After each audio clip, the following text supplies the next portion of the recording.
Good afternoon, dear colleagues and guests. Let me declare open a session of the Dissertation Council for the defense of thesis by Kondrik Dmitry for the degree of Candidate of Physics and Mathematics, Academic Specialty 250028, Oceanology, on the theme Development of a Complex of Satellite Algorithm for estimating changes in the content of inorganic carbon in the blue mirrors, the Arctic and subarctic seas. By the order of St. Petersburg State University of the 29th of June 2020, number 6007, I, Zakarchuk Evgeny Alexandrovich, Doctor of Geographical Sciences, Professor, Acting Head of the Department of Oceanology of St. Petersburg University, was appointed Chairman of this Dissertation Council.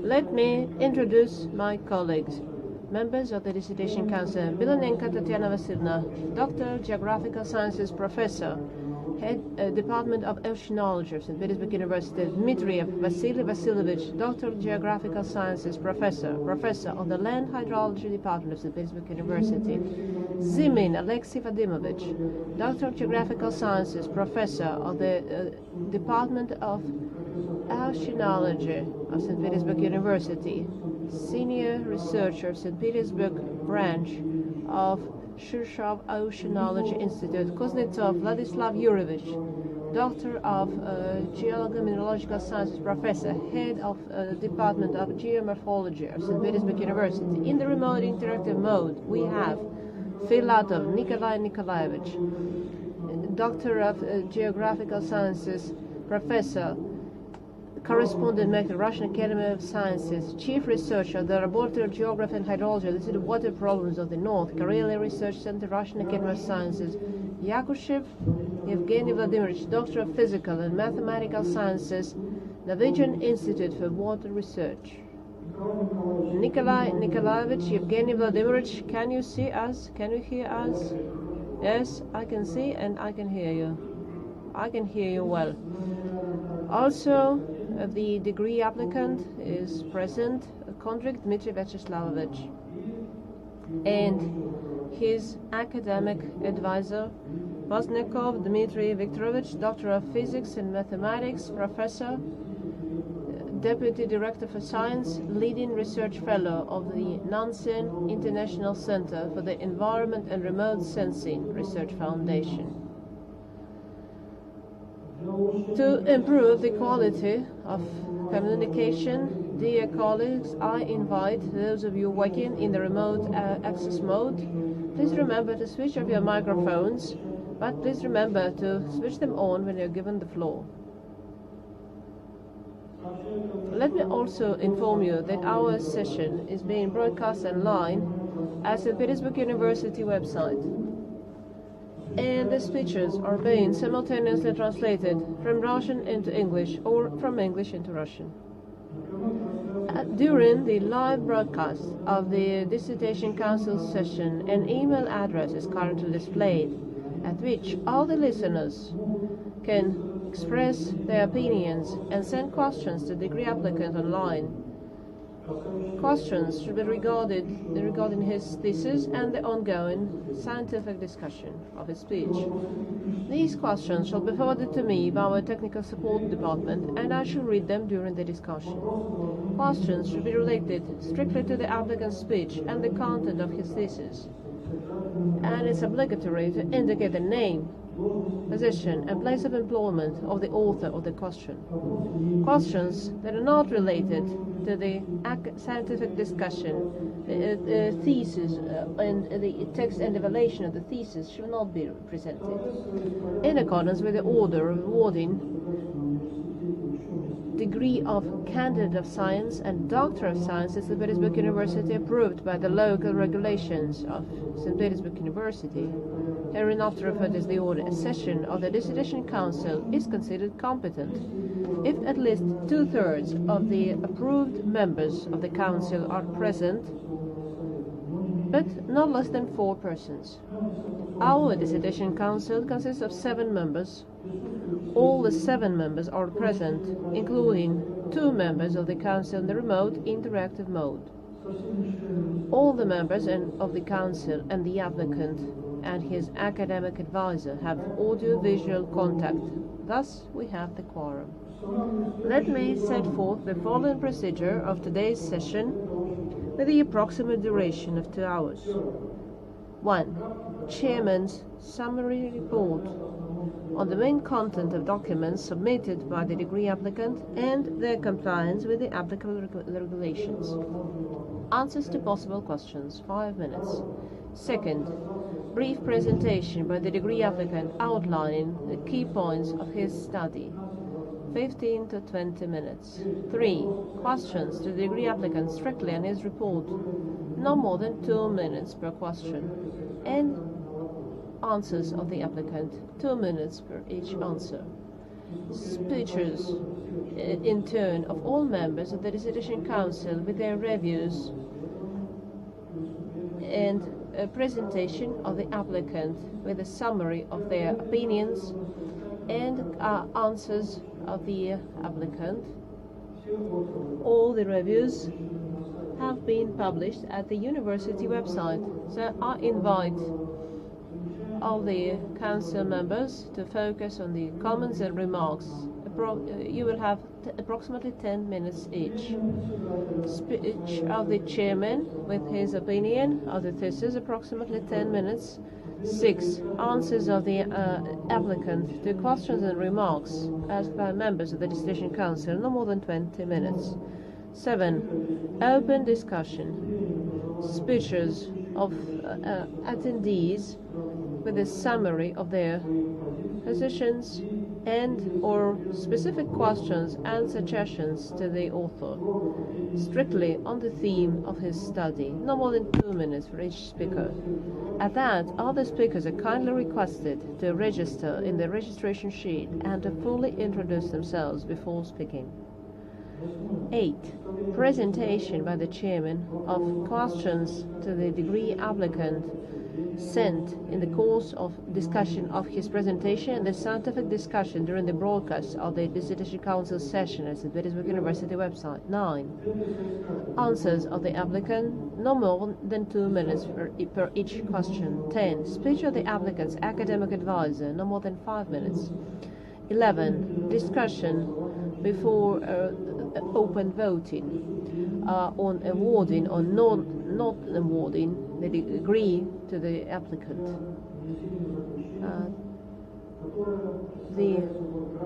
That summary, brief speeches of all the members of the council on the results of the defense session. For the period of this discussion, sound shall be switched off.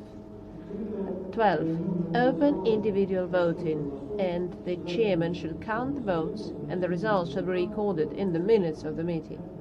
5 minutes.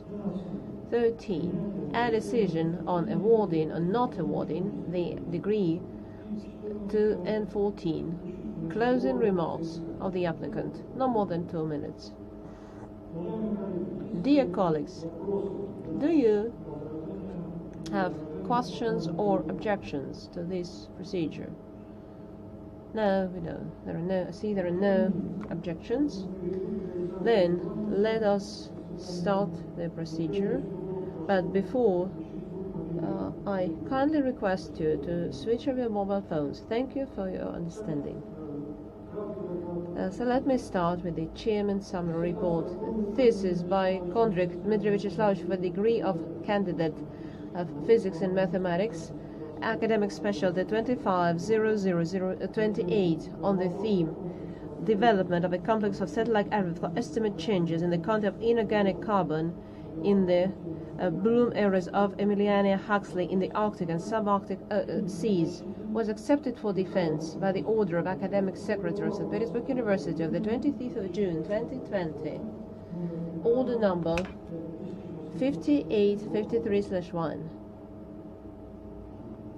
Kondrik Dmitry Vyacheslamovich wrote his thesis on the basis of two organizations: Research Foundation, the Nelson International Center for Environment Remote Sensing, and the Federal State Budgetary Institution of the Arctic and Antarctic Research Institute, under the guidance of Doctor of Physics and Mathematics, Professor, Deputy Director for Science, Leading Research Fellow of the Nansen International Center for the Environment and Remote Sensing Research Foundation, Bosniakov Dmitry Viktorovich.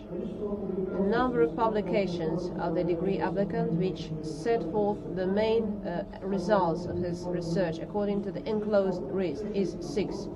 All 6 papers were published in peer-reviewed journals indexed in the scientometric databases Web of Science and Scopus. The applicant submitted to the Academic Secretary of St. Petersburg University a full package of documents for acceptance for consideration and defense of his thesis. All the documents comply with Article 12 of Section 3 of the Order. All the documents submitted by the degree applicant, according to the information I received from the curator, comply with the requirements and are kept in the applicant's attestation file. Copies are available from the Office of the Dissertation Cost Activities Support Department, who is present at the session. Before I'll give the floor to the degree applicant, let me ask you, dear council members, if you have any general questions to the degree applicant, and is it necessary to disclose and review the entire list of documents submitted by the applicant? There are no questions. Then, Dmitry Vyacheslamovich, the floor is yours. Please, you have 15-20 minutes for your presentation. Thank you. Good afternoon, dear colleagues, dear council members. In this report, I will present the main provisions and conclusions of my thesis. The theme of my thesis is shown here. My academic advisor is Doctor of Physics and Mathematics, Professor Dmitry Viktorovich Bosniakov. Before we get to the main point, let me start with the object characteristics and relevance of my study. Emiliania huxleyi is the most widespread species of concholedophores in the world ocean, a group of single-celled phytoplankton capable of forming vast arrays of blooming, reaching hundreds of thousands of square kilometers and clearly visible on satellite images due to its unique turquoise color. In addition to the process of photosynthesis, the calcification process takes place inside the cells of this species, during which cocholoids, scales consisting of calcium carbonate, are formed on the cell surface, and production and further immersion of calcium carbonate affect carbon balance in the bloom areas. Take in the photosynthesis mechanism. This results in lower consumption of CO2 and the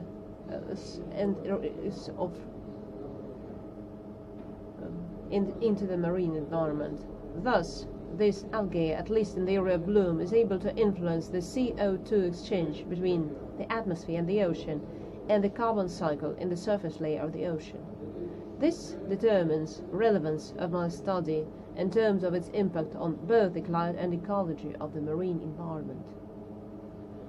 Thus, the objective of my study was formulated as follows: creation of a complex of assessment of bloom area of Emiliania huxleyi and non-organic carbon and changes in the partial pressure CO2 in water accompanying these processes in remote Arctic and subarctic seas, subject to various environment impacts.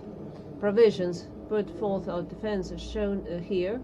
First, algorithm identification and modeling of the Emiliania huxleyi bloom areas on the basis of spectral characteristics. Second, algorithm of numerical assessment of generation of non-organic carbon in the form of calcite. Algorithm of numerical assessment of change of partial pressure CO2 in water because of Emiliania huxleyi bloom. Statistical models of determining Emiliania huxleyi bloom areas, prioritization of factors in the context of their impact on formation and development of Emiliania huxleyi bloom areas. This slide contains a sequence of 8-day RGB images created on the basis of satellite images. In this animation, you can clearly see the spatial and temporal dynamics of Emiliania huxleyi blooms within one vegetation period in the North Atlantic and the Arctic.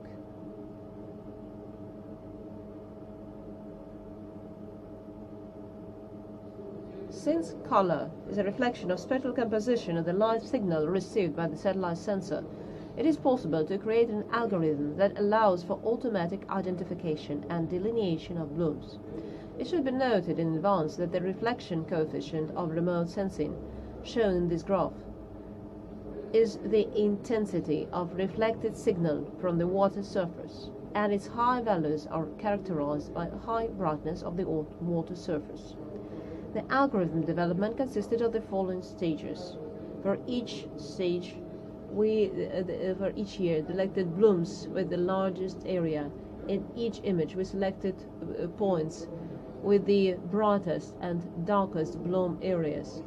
On the bloom plots, we obtained statistical data and wavelength of maximum length of this coefficient on the standard channels of ocean color data. It's the algorithm identification of blooms based on statistic range of threshold values. Thus, we developed an algorithm for automatic identification of blooms using satellite data, which had distinct contours, allowing to determine with high precision the area of bloom for each 8-day period.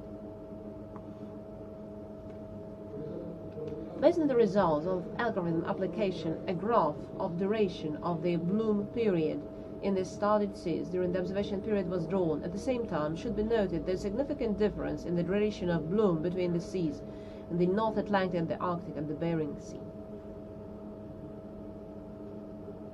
It's also possible to note once again the presence of gradual shift in the dates of maximum bloom as they approached higher latitudes, observed in the animation. The graph of these dynamics of area values will be shown below. The total content of inorganic carbon in Emiliania huxleyi was estimated by the method developed for this purpose, taking into account the following parameters: value in coccolite concentration per cubic meter, depth of mixed layer, and bloom area. To obtain each of the elements of this equation, a separate study was conducted, described in the text of the thesis. Thus, to obtain concentration of various coccolites, carriers of inorganic carbon in the form of calcite, the algorithm of multidimensional optimization developed earlier and improved for this task was used. With each, the hydro-optical model was created on the basis of combination of optical properties of coccolites, coccolithophorous cells, and diatoms, using the data available from the literature. It should be noted the improved algorithm was validated using all the available in situ data on coccolite concentrations. The statistical results are shown in the bottom of this slide.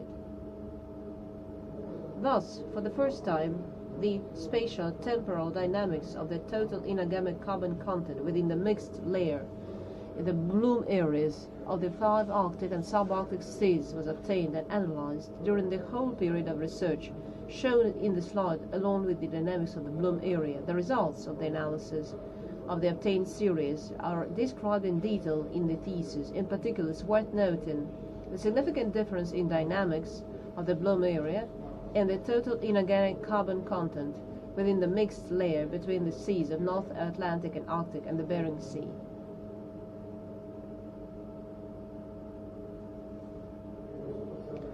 The partial pressure increase in water due to Emiliania huxleyi bloom can be calculated as the difference between the directly measured partial pressure in water and the calculated background values, that is, in the absence of calcification, brought to a fixed temperature.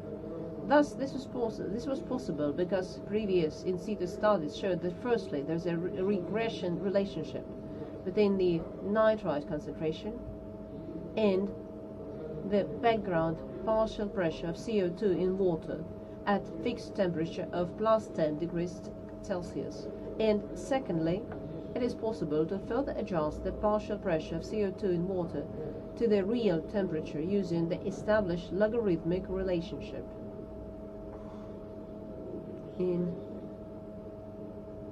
It's also important to note that these data were obtained specifically for the North Atlantic regions, which confirms the possibility of using them in this work. So, in order to be able to determine the increase in the partial pressure of CO2 in water, it was necessary to develop an algorithm that would take into consideration the optical characteristics of blooms showing their intensity. It should be noted that such an attempt was made by Hooligan and others.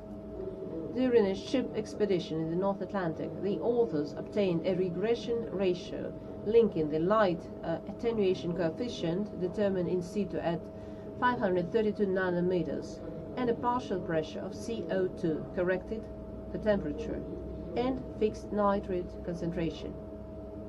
However, this coefficient is not directly determined by remote measurement. For this reason, we have chosen the directly definable coefficient as a regression dependence argument, which can be parameterized as an example by the following equation.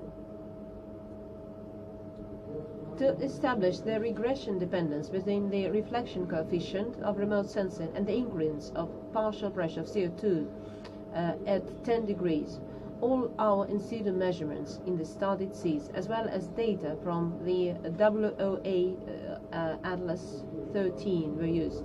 The resulting equation had rather high values of correlation and determination and low mean square error, which allowed to apply it to all the satellite data. Thus, by a number of remote seas, in the end of 8-day satellite image, we obtained values of partial water, of CO2, growth values, and total values of partial pressure of CO2 in water in Emiliania Huxley bloom areas. The obtained time series of partial pressure CO2 were presented and analyzed in two types, and as absolute values, where green color shows the background values of the partial pressure of CO2 and blue color shows values of its increase. The ratio is expressed in dashed line in percent. As well as for illustration, the results were presented as relative increase, which in some cases exceeded 60% mark. Thus, this was the case in Barents and Bering Sea. Thus, the role of the ocean as a runoff of CO2 is strongly influenced by Emiliania Huxley bloom. A more detailed analysis of the results is given in the text of the thesis. One of the stages of my work was devoted to the process of machine learning using the random forest classifier method and the subsequent creation of statistical models that allow, in the presence of values of physical parameters of the environment at input, to predict the presence or absence of Emiliania Huxley bloom at any point of the satellite image. The obtained models were characterized by high quality metrics and also allowed to prioritize the environment parameters in terms of their impact on the process of formation development of blooms for each sea. Thus, it can be seen that in most seas, the greatest importance had temperature and amount of light, but not always, with the importance significantly differing from sea to sea. A detailed analysis of the results obtained is also given in my thesis. Thus, the practical significance of the work is obtained with the help of methods can improve global climate models and their ensembles, such as CMIPC, by more on the carbon cycle. Obtained methods and results of the application can clarify environment models as Emiliania Huxley influences oxidation impact on phytoplankton composition, identified peculiarities of space and time dynamics. Emiliania Huxley has applied value for fishing industry, especially considering the fact that according to the literature, this species can impact reduce population of certain types of fishes by damaging their respiratory system. Developed statistics model of Emiliania Huxley can be potentially applied for midterm forecasts of Emiliania Huxley. Prioritization of environment factors have applied for modeling of biological productivity. The main conclusions of the work are shown here.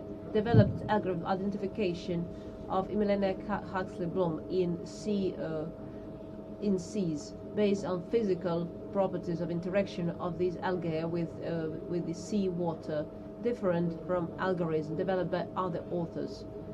More than 2 sensors of ocean color, of continuous satellite measurement, and at remote seas of polar, Arctic and subarctic, new model based on coccolite properties and diatoms.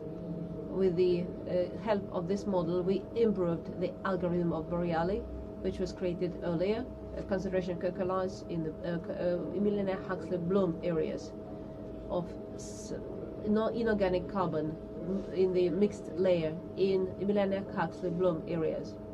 By the ocean color, created innovative method, calculation of growth of partial pressure in the water in Emiliania Huxley bloom areas for all the study seas, based on extensive statistical data, statistically reliable data, regression equation, growth of partial pressure on wavelength 492 nanometers. Prioritized environmental factors that have impact on the bloom and the study, depending on the sea. We identified that each studied sea corresponded its own set of unique factors with their own significance. According to this work, 10 scientific articles were published in peer-reviewed scientific journals included in the list of Higher Attestation Commission, as well as 3 sections within monographs. The results were presented at more than 15 international scientific conferences, including such widely known ones as ESA, Living Planet Symposium, and General Assembly of the European Union of Earth Sciences. At that's all I would like to conclude my presentation. Thank you, Dmitry Vyacheslavoich. Questions, please.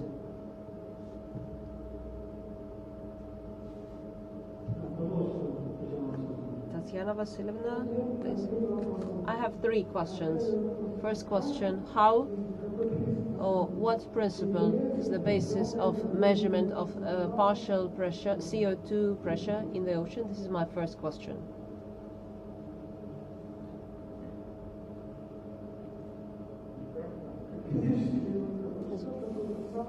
What means partial pressure in the ocean? Please switch the microphone, I beg your pardon. This is pressure of gas in liquid. The ratio depends on its concentration. But apart from your algorithm, are there any other methods to measure this of measurement of this partial pressure? There are contact methods, but as far as we know, methods that can in remote mode measure partial pressure, CO2 partial pressure in the water under the influence of these species are unknown to us. This was exactly our task. My next question, why Bering Sea was selected among other seas?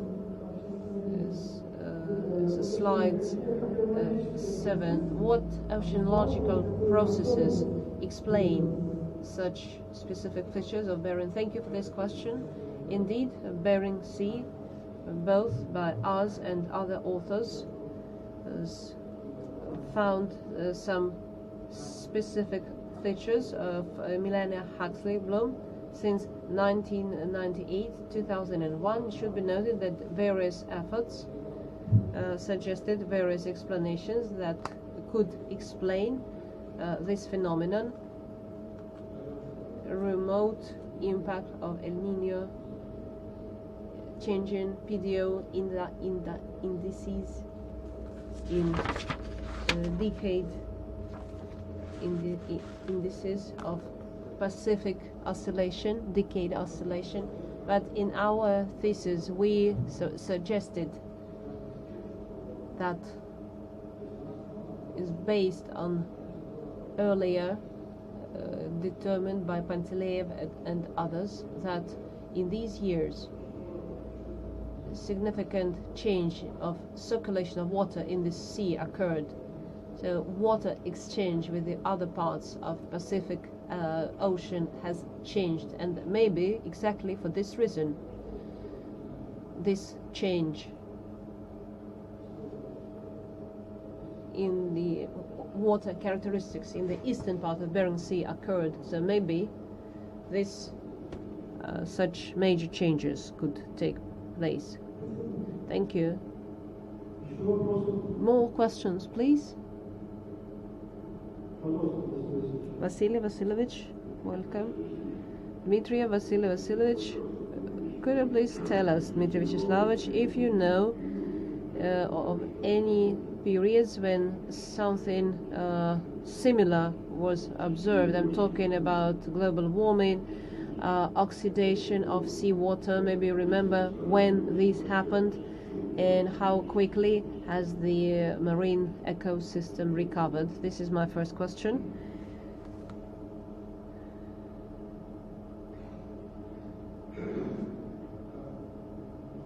As far as I know, indeed, in history of the Earth, many various periods occurred when acidity of seawater changed. But unfortunately, I won't be able to give you the exact characteristics of such periods and what were the changes, because this was not our objective in this study. I see 55 million years ago, and comments as 10 to 10 million years were needed to recover what happened. My second question is maybe a little unusual.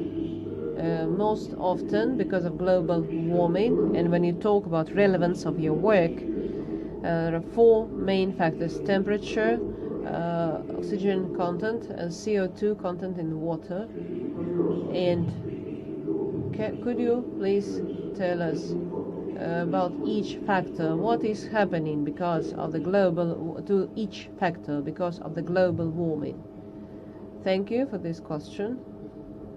As maybe the most well-known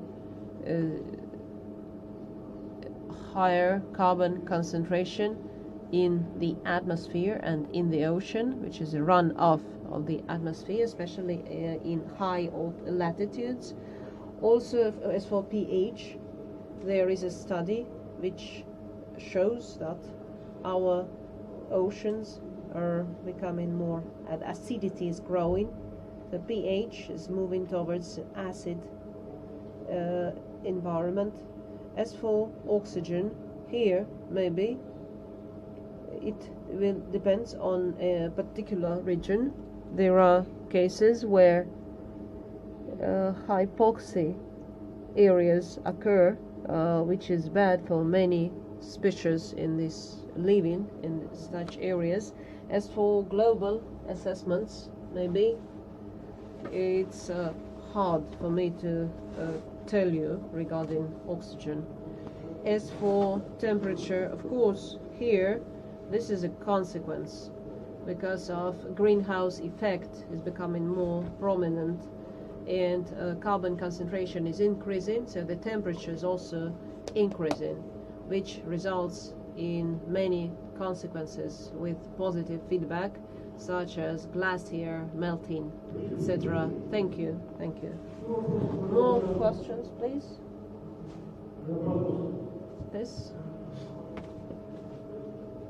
And one about parameters of water environment. You're using 5 or 6 parameters, and this, the parameter on Emiliania huxleyi and the impact, other carbon barriers. Do the areas coincide, and could they somehow impact maybe productivity of your diatoms, coccoliths, maybe increase, or they do not there is no overlapping between these species? Thank you. Thank you for this question. Yes, as far as we know, and this is also proved by the literature, Emiliania huxleyi bloom is what is specific. It is resistant to great wide range of values of various parameters, including, for example, very low biogenic element concentration. Often they start blooming, forming such vast bloom areas after other species of phytoplankton start declining. Environment is exhausted for biogenic elements, and as far as I know, mostly such blooms occur as mono blooms, at least which consist mostly of one species, and because they occur in vast remote areas, remote from the coast, they form isolated areas, so they can be evaluated with satellite sensors. Thank you. More questions? I have some questions regarding your presentation. Could we go back to slide 12? You said that the algorithm of numerical assessment is based on data obtained in the North Atlantic, but you apply this algorithm to data obtained in the Pacific region. Can you just explain how appropriate is that? Thank you for your question. Indeed, one of the seas that we have studied is the Bering Sea.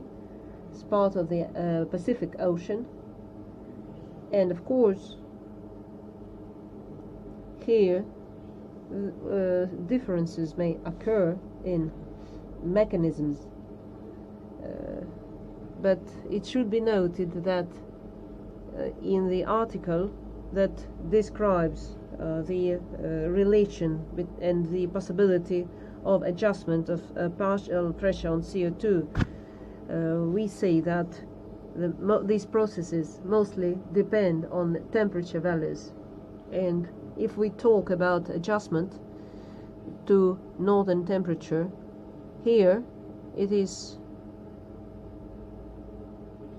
the system consists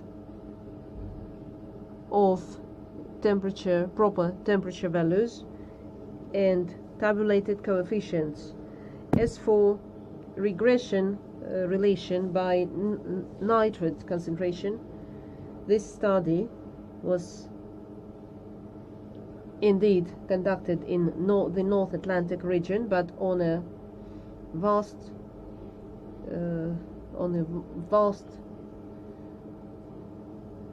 territory, across a vast territory. So, and that could not interfere with identified regression relation, which probably means that the relation here is linear, and that most likely in the Bering Sea there are no prerequisites for any other effects to have impact on this relation. And then, can you please go to slide 17? here you introduce environment factors that create priorities and here these priorities are different for different seas, and then it means that temperature not always is the main factor for formation. And then I have a question. So what from the physical point explains such difference in the impact of factors? We get a good variety of factors. Thank you for this question. Indeed,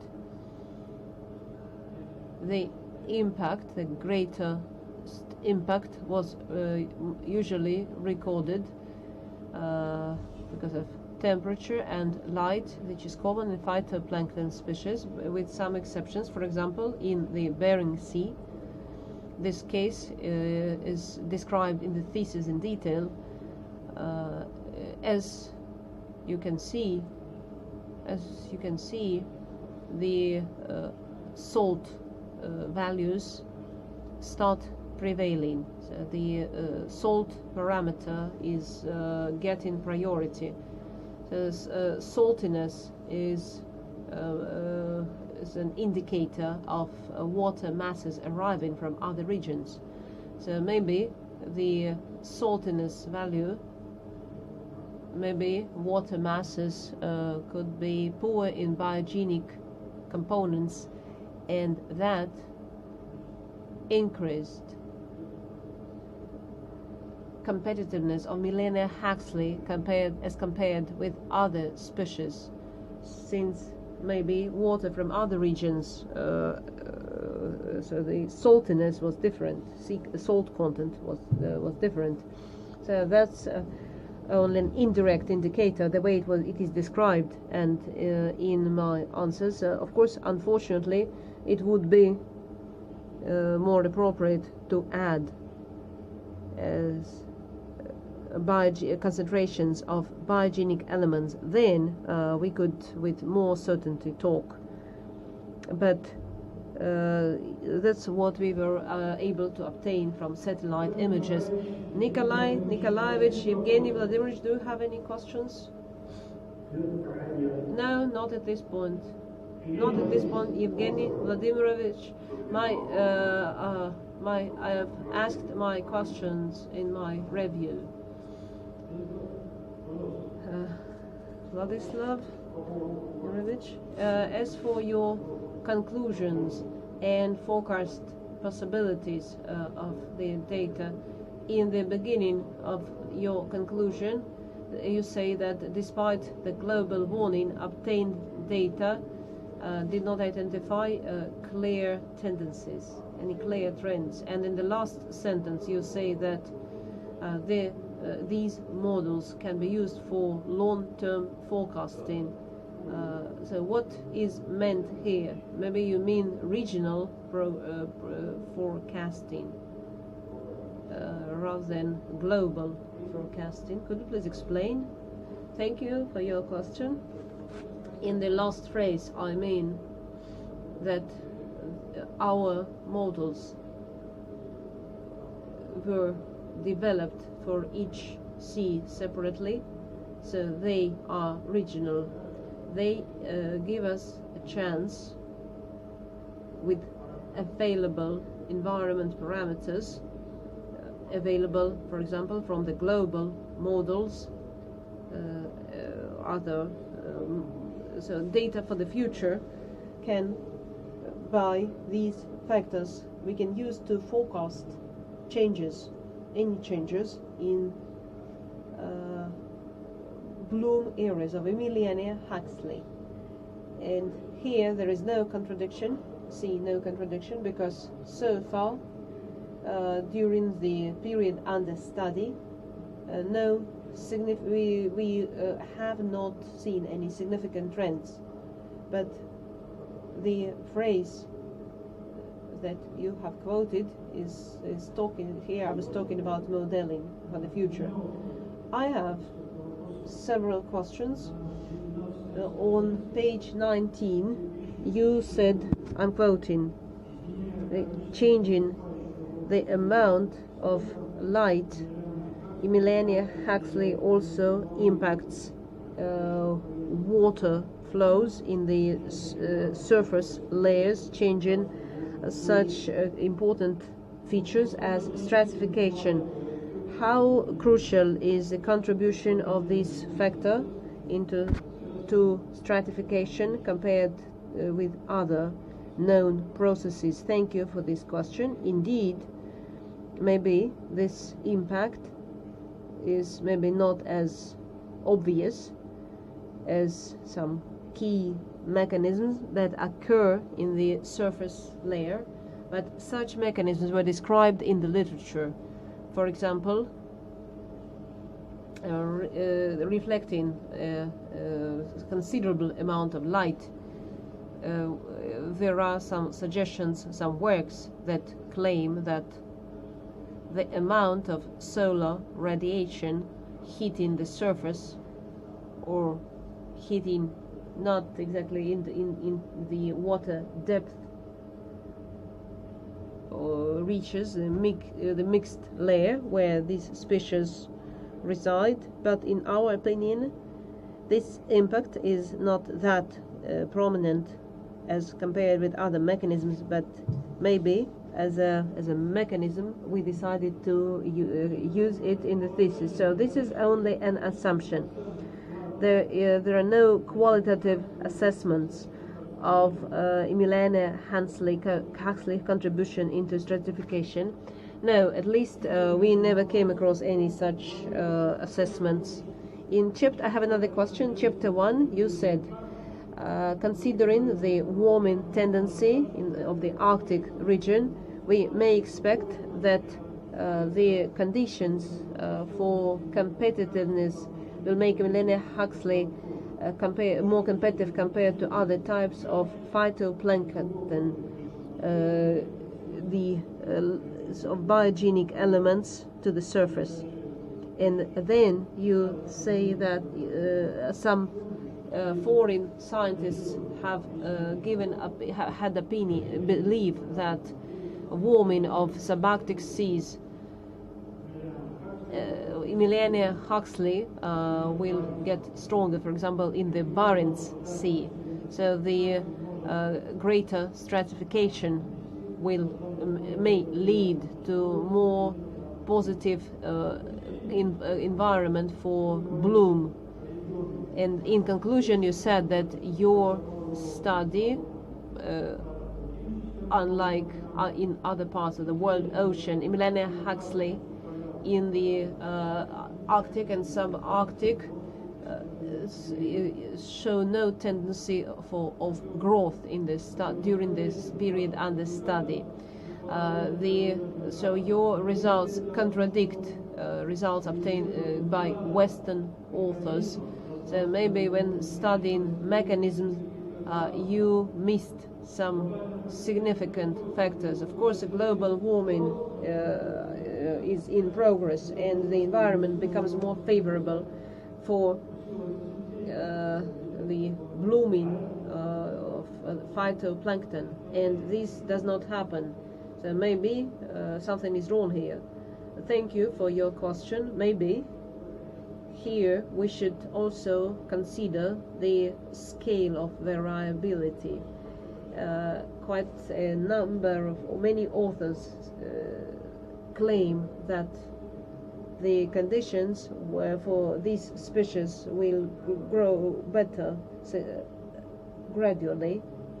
But as for forecasts for the future, mid-term forecasts, unfortunately, our period of study was limited with satellite sensor activation period was 20 years. On the other hand, in the scale of global variability, maybe this period is too short to observe any significant changes. I can only suggest this explanation. Thank you. More questions? Do council members have more questions, please? I have a question on methodology. In why in your study you never compared your data with geology data? Here you can assess how much phyton were you right in region assessment, and you never even mention these things in your work. Thank you for your question. This indeed is a very important subject, settling such scales of calcium carbonate form deposits, and this theme is also very important. But maybe, and of course, all these works we know is, for example, by the British coast. It maybe under the influence of these species over the years, but maybe here our approaches start. So we used satellite data, and the main advantage of our algorithm is that we don't use vast data, speaking of territory and time. If we used concentration values or other values connected with the results obtained in sedimentary traps, then that will make our results much narrower for time and distance. So the question is about verification. So you never verified your data. Why is that? Well, from the point of verification, maybe we had enough ship measurements, obtain data of cell concentration. So we had a sufficient amount of data to watch and see that the optical effects occur when this species is blooming. So, okay, I see. I got you. Thank you. More questions? No more questions at this point. Thank you, Dmitry. Please have a seat. Let us start presentation of the reviews submitted by the Dissertation Council members and the degree applicant answers. We received 7 reviews from the Dissertation Council members. Out of all 7 reviews are positive. Since all the reviews were timely published at the university website, I invite all the members of the Council, when presenting their reviews, to focus mostly on questions, comments and suggestions to the applicant and his work. The floor is given to a member of the Dissertation Council, Bilanenko Tatiana Vasilievna, Doctor of Geographical Sciences, Professor of the Oceanology Department of St. Petersburg University. Tatiana Vasilievna, welcome. In my review, I mentioned 2 main drawbacks. First, among the environment factors that affect bloom, you never mention chemical biological factors such as concentration of biogenic elements. And the second drawback, the area is limited with high latitudes of the northern hemisphere. Algorithms were developed for this region and can have limited use in other seas. And you never said that regardless of these 2 drawbacks, they have no impact on the overall high opinion of the work. The work is quite well justified, conducted on a high level. the results were validated in various cases. So let me proceed to conclusion. The thesis by Kondrik, Dmitry Vyacheslavich, on the theme is a complete work conducted on a high level and corresponds to the key requirements set by the corresponding order of St. Petersburg University, and the degree applicant, Dmitry Vyacheslavich Kondrik, deserves awarding the degree of candidate of physics and mathematics, specialty 250028, Oceanology. Article 11 of the above-mentioned order has not been violated by the author. Thank you. Thank you, Tatiana Vasilievna. Dmitry Vyacheslavich, will you please answer the questions?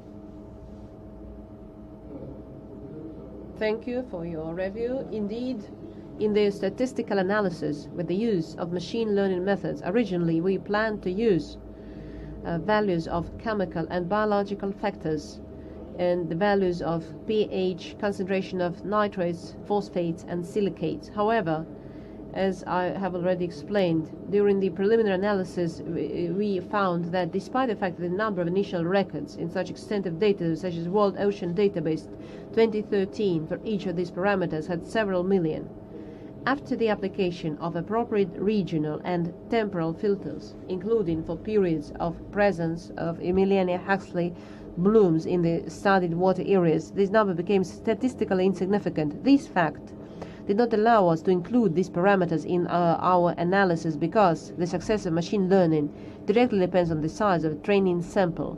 Therefore, we decided, at least within the framework of this work, to limit the parameters provided by satellite data with significant and continuous coverage in space and time. As for the second comment, let me say that one of the prerequisites for the choice of the study region was the effect of accelerating global warming in the high latitudes of the northern hemisphere, so-called Arctic amplification. The choice of such high latitudes becomes even more relevant given the ability of Emiliania huxleyi to influence the balance of the carbon cycle, especially in the atmosphere-ocean system. However, the work is currently underway to study the possibility of applying our algorithm to all areas of the world ocean to obtain global estimates of bloom areas, production of suspended inorganic carbon, and changes in the partial pressure of CO2 in water. So, in principle, according to the preliminary results, I can say that these algorithms can be successfully applied in other areas, and we are studying this at the moment. So maybe I think these are my answers. Thank you, Dmitry Vyacheslavich. Tatiana Vasilievna, are you satisfied? Yes, I got you. Thank you. Well done. Thank you. Now the floor is given to member of the Dissertation Council, Dmitriev Vasily Vasilievich, Doctor of Geographical Sciences, Professor of the Department of Land Hydrology of St. Petersburg University. Vasily Vasilievich, dear colleagues, my review is very long, so I'll try to briefly give you a summary, but maybe you're already familiar. In the first pages, I talk about the relevance, the object of the study, purpose, tasks, structure and contents of the work. I think the structure of the work is not perfect, and as for the thesis consists of 6 chapters: the theoretical foundations, approaches and methods, the second chapter, the third chapter, approbation or testing the approaches. So the 3 chapters would be enough, because then you start talking about smaller tasks or problems which could be structured into larger sections. As for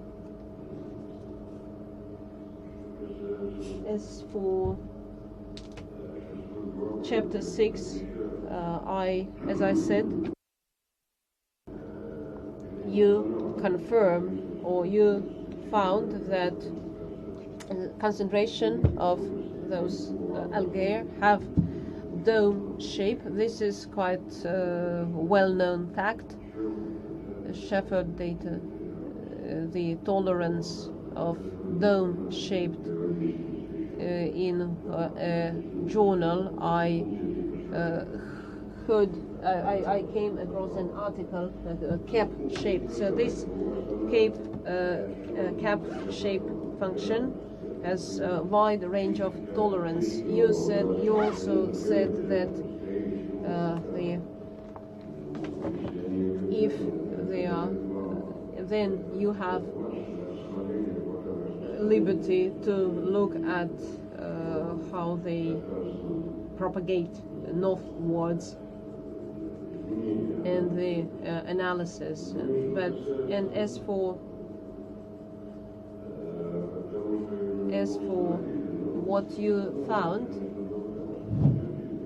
your data is a complex nature.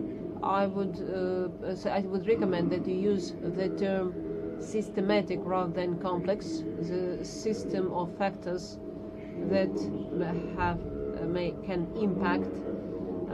That is why it's hard to say why it is different in each sea. It's a system of factors. You tried to find a solution that your range is quite broad to reduce this, because otherwise analysis would be very difficult, but still maybe you could be more modest. Next, I confirm that the work complies to the specialty, and I asked you a number of questions. Some are very simple, and or maybe they are remarks. The purpose of the study and the title do not correspond to each other, because in the set of developing a set of algorithms, etc. You have listed partial pressure, etc. The title focuses on satellite algorithm. Satellite assessment is not a good term, because make assessment on the basis of satellite information, satellite assessment, but then the purpose should be of your work should be satellite assessment rather than assessment in general. My second comment or question is on novelty. Of course, it's in development algorithm. I have listed all the algorithms developed by you, and you have also listed them as provisions for defense. Of course, it was necessary to confirm to obtain state registration. This is a must. This is because I saw you have 15 publications. You only mentioned 11, which correspond to your work, but you have co-authored all 15 works. We had such cases, even with case of doctoral thesis. You have 3 co-authors, and why they don't want to obtain scientific degrees? What is your personal contribution? What was your personal contribution? As an opponent, there is no work where you discuss the subject of your thesis by yourself. So this is a recommendation for the future. You should please keep this in mind in the future.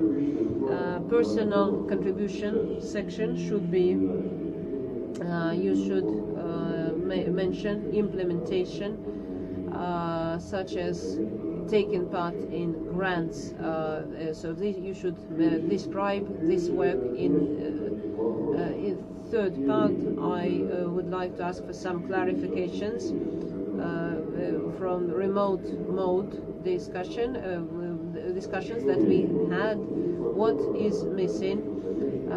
What your work lacks? It lacks non-organic carbon in the form of calcite in living algae. And so why did I mention this? It's known that pH goes down, the effect lower concentration, carbonate concentration, the effect is also well known. And if it is really so, then maybe mortality should increase, and that will reduce in the future the spread and mass characteristics, the number of this algae. So maybe this is a result also of these processes. And so you could compare how many living, how many dead, and also the change of the temperature. So these factors,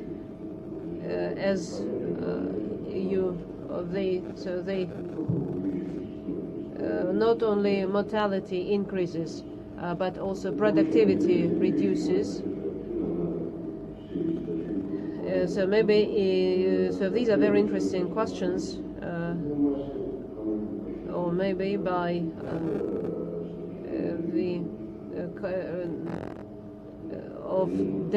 the number of dead, concentration of maybe can be somehow characterized. It will be interesting, it seems to me, to introduce integral assessment by vegetation period, not only to follow time-wise.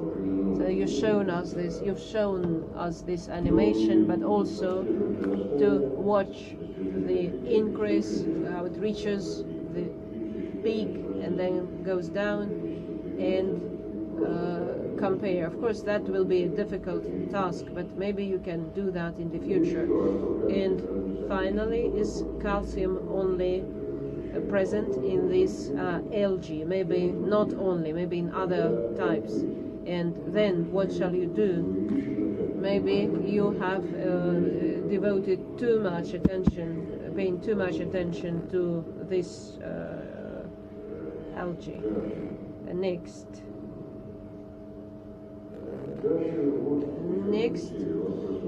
I had a number of other questions. The influence is for partial pressure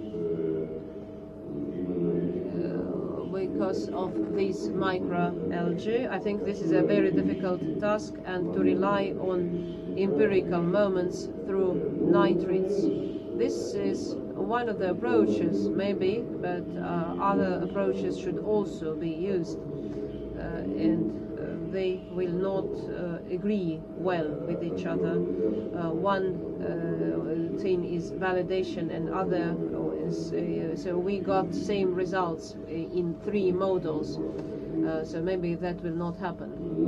And also it will be interesting, as I said, how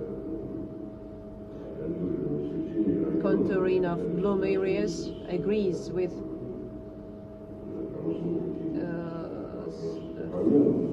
harvesting, but so you mentioned that, but you did not go into detail.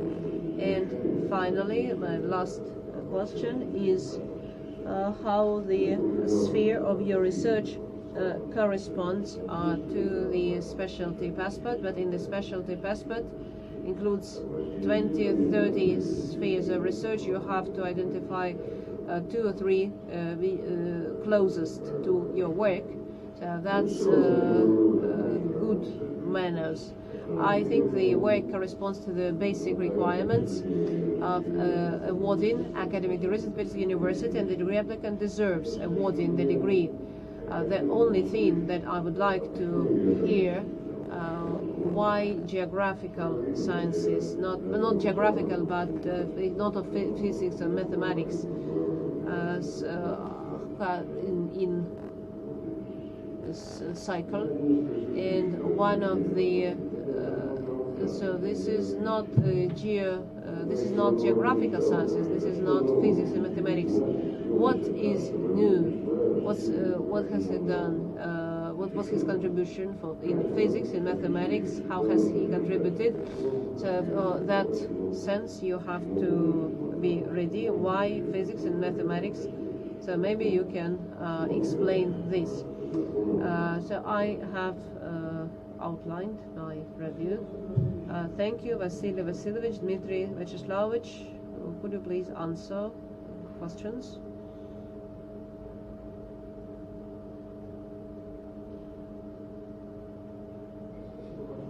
Thank you very much for such a detailed review.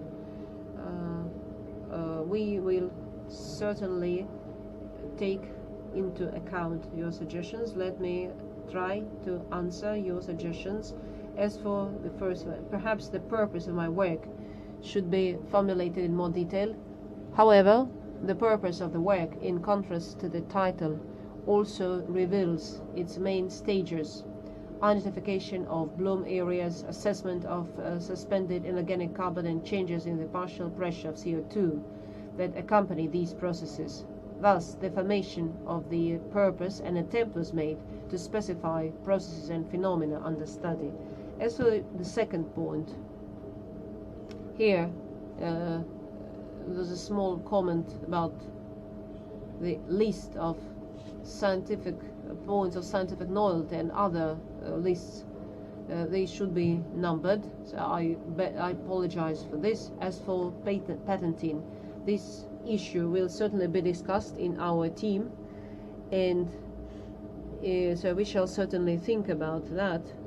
As for personal contribution, I should have included a more detailed description. For example, the third three-year project of the Russian Science Fact, where I served as the main performer, was successfully completed in 2019, and some of the results I included in my thesis. Next, point 3.1.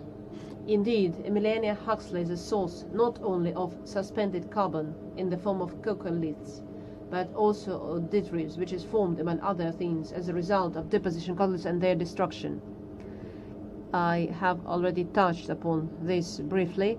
There is data on inorganic carbon content and sedimentary traps, and the contribution of can reach 75% of the total mass of bottom sediments, which also confirms the idea that the main source of inorganic carbon is a phytoplankton community. However, as I have already said, in our work we originally aimed to study suspended inorganic carbon in the form of calcite, since such a study of bottom sediments require contact methods are simply impossible, while the use of modern satellite products opens up wide opportunities to obtain global assessment of both bloom areas and their impact on the carbon balance in the atmosphere-ocean system and on partial pressure in the water. As for the term integral assessment, our algorithm is satellite data with any time we use is 8 days, which is explained in the introduction to chapter 3. So these data can be used to judge not only the maximum values of the area of bloom and their production of suspended inorganic carbon, but also to estimate, for example, the rate of their variability. However, this task was not set in the framework of this work, yet our algorithm can be used for these assessments as well. The values of changes as for the contribution of other species of phytoplankton, the partial pressure, this is a very important question, since it's known that it's released during respiration. However, one more important aspect should be taken into account. The numerous literature sources based on the contact measurement data report that another specific feature of this species is that its bloom areas, at least in such high latitude areas, practically do not contain other phytoplankton species, which, among other things, can be explained by the high resistance of Emiliania huxleyi both to physical, environmental conditions and concentrations of biogenic elements.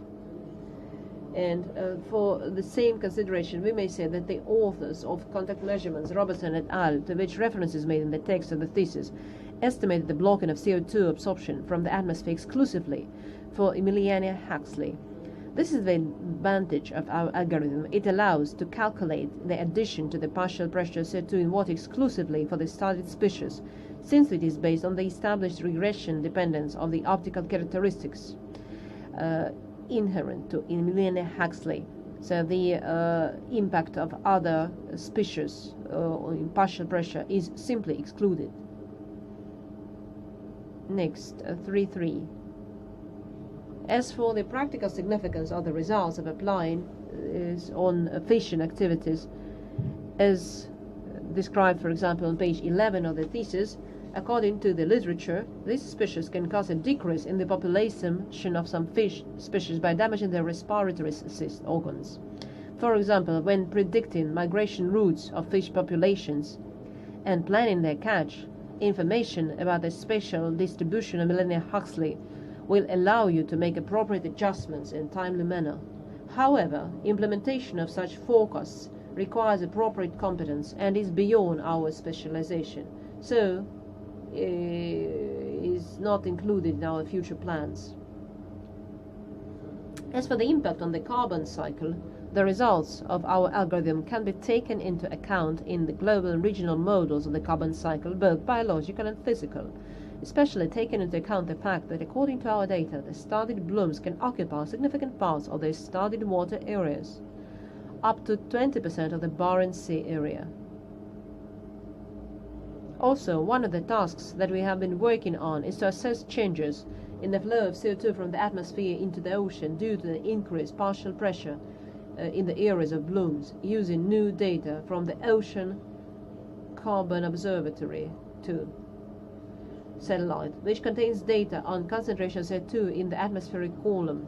In particular, we carried out separate work in this direction on the Black Sea, where there's also extensive blooms of Emiliania huxleyi. The choice of this area due to the lack of data from the satellite over highlighted areas, and even though the Black Sea coverage is still low. Nevertheless, we have already obtained some estimates of the increase of CO2 concentration over several years, which can be used later in calculating CO2 fluxes in the atmosphere-ocean system. And maybe finally, I agree that data on the correspondence of the past should be indicated in the introduction, given that the subject of this work is a biological species that lives in the world ocean. In our opinion, the work fully corresponds to the passport and the formula of Specialty 250020 Oceanology. From the entire list of research areas, we can single out industry number 6, namely biological processes in the ocean, their relationship with abiotic environmental factors and human economic activity, bioproductivity of the world ocean areas, as having the greatest correspondence to the work carried out. The choice of branch of physical and mathematical sciences is due to the fact that the main goal of the work was to create satellite algorithm based on the study of the influence of the object of research, Emiliania huxleyi bloom areas, on the optical characteristics of the water surface. The study has also used various statistical approaches. We used various approaches, in particular finding regression ratio of optical characteristics and values of changes in the partial pressure of CO2 in water, creating machine learning models to identify the most significant environmental factors and their influence on the process of formation and development of blooms. So physical and mathematical sciences. This specialty is actually closer to our study. Vasily Vasilyevich, are you satisfied?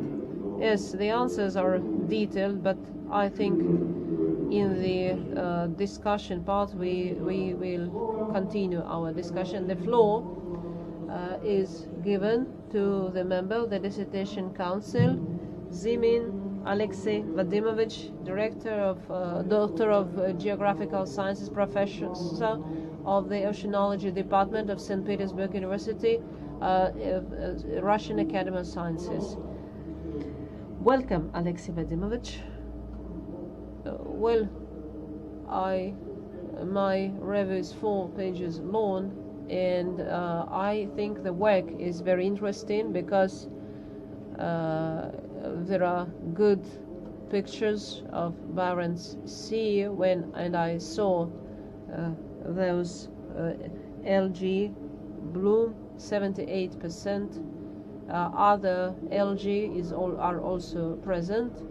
So the work is very interesting. This is very good thesis. But as any work on satellite oceanology, you start feeling that you don't need to go into the sea. All you have to do is just launch a satellite. This is surprising, but this is a general trend today. And in regard with this, I made some comments. My first comment is I have already asked this question, but I got no answer. The impact of environmental on Emiliania huxleyi. You never described a pH influence, though higher acidity because of higher carbon content can have a significant impact. Also, in chapter brief characteristic of the area of study, you never mention transparency and climate, which limit the bloom processes. And you never mentioned presence of other types of algae, choice of satellite product and periods of study. You said main criteria for selection, statistical coefficients set obtained with satellite products in situ, and areas free from clouds in all three satellite products. But in the text you described only one product, so this phrase also requires some clarification. When choosing space resolution of satellite data, you explained choice only for Barents Sea. You never explain on which time interval the testing was conducted, over what period of time these calculations were made, and why detailed tests were not conducted in other seas. In filling the gaps there is a phrase, preliminary analysis showed the absence of significant changes in distribution of algae period over the 8-day period, though on figure 8 shows that bloom area may change, the area may change by 2 times. So this also requires clarification. Our optical algorithm, geographical position that contain in situ measurements used for to vary your algorithm. So it would be good to give this information about the distribution. And the comments with only 24 stations, you could put sediment traps. This is not a very large number. You don't have, so that would your work would benefit. Selecting data of mixed layer of climate data to measure the depth of mixed layer, but as the climate in the Arctic is changing, this approach would produce increase in errors of organic carbon, of the presence of organic carbon in the bloom areas. So it would be good to give some qualitative measurements, assessment, to increase validity of maybe in the future for better use of your algorithm. And it is another comment: when developing algorithm, you make assumptions, and these assumptions you mentioned them very briefly in the text, so it seems that the algorithm is perfect. If we talk about ordinary mathematical models, the model works with assumptions, and in regression, dependence on the basis of linear regression is given, but sets of initial data show that linear regression is not optimal. It was used by other researchers, but why did you use it in your study? There's exponential or degree, so why you have not used it is not quite clear. Last provision, the wording seems unsuccessful to me. It didn't get any clearer. Prioritization and the impact. It would be you should put for defense the order in differences, and if you claim since your main purpose is the algorithm, so using some physical, so why this factor dominates over other factors, so it will be interesting to get some explanation. And so I have some other comments, logical, but these were given earlier. But in general, I think that the thesis deserves awarding, and Specialty 25020 Oceanology and Article 11 of the above-mentioned order has not been violated. Thank you, Alexey Vadimovich. Dmitry Vyacheslamovich, please answer questions.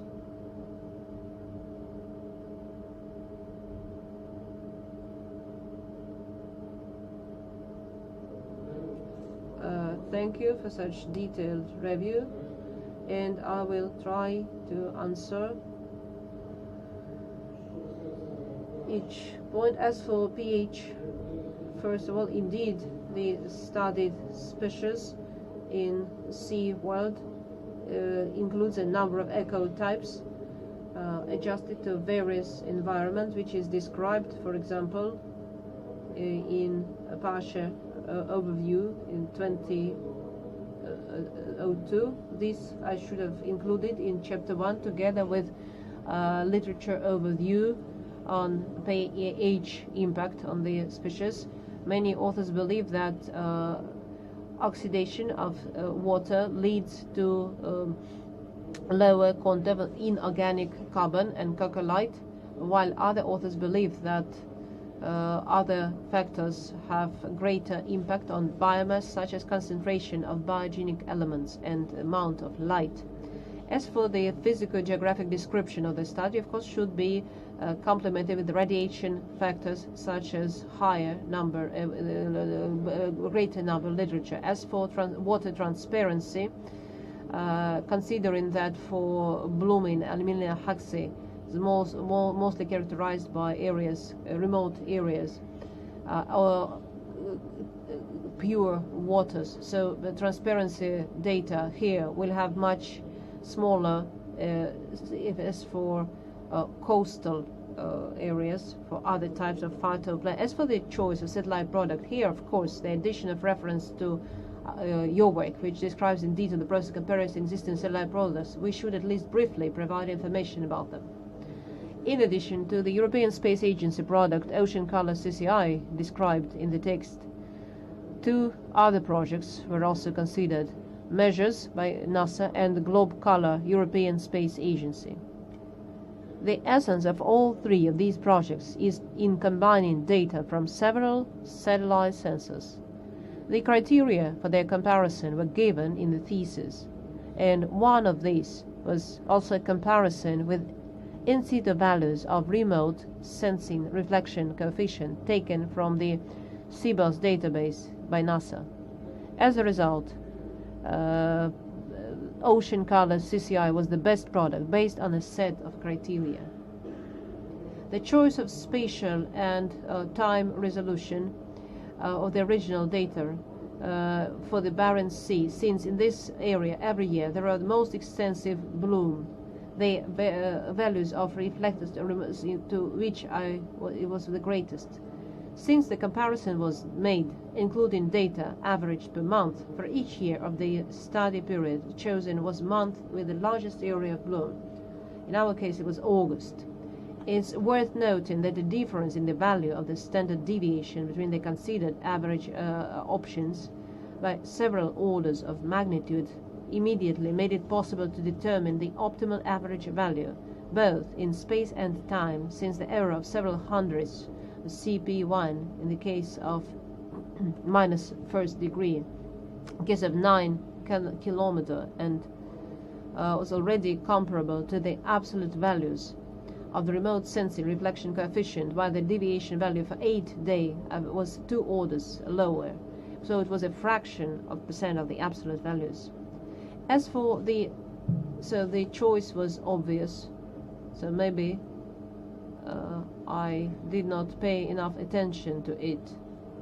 As for the significance of changes in the bloom areas during each individual 8-day period, in the text we refer to cases where bloom was already formed in a particular water area. And of course, during the period of active growth and decline, the bloom area changes somewhat faster. But even in such cases, the choice of 8-day period does not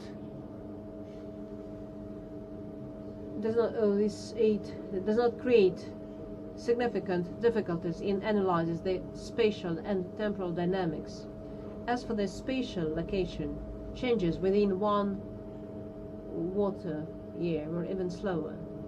Data from 24 selected points of coccolith concentration were taken from Pangea portal, reference to the text of the thesis, as a result of flight from Portland, Great Britain, to Svalbard archipelago between 23rd of July to 23rd of August 2008. The area of blooms in northern Norwegian and partly in the Barents Seas were affected, which allows us to say with confidence that they are applicable to the validation of our bio-optical algorithm. Indeed, the problem of increasing error when using climate data on the depth of the mixed layer may occur in the future.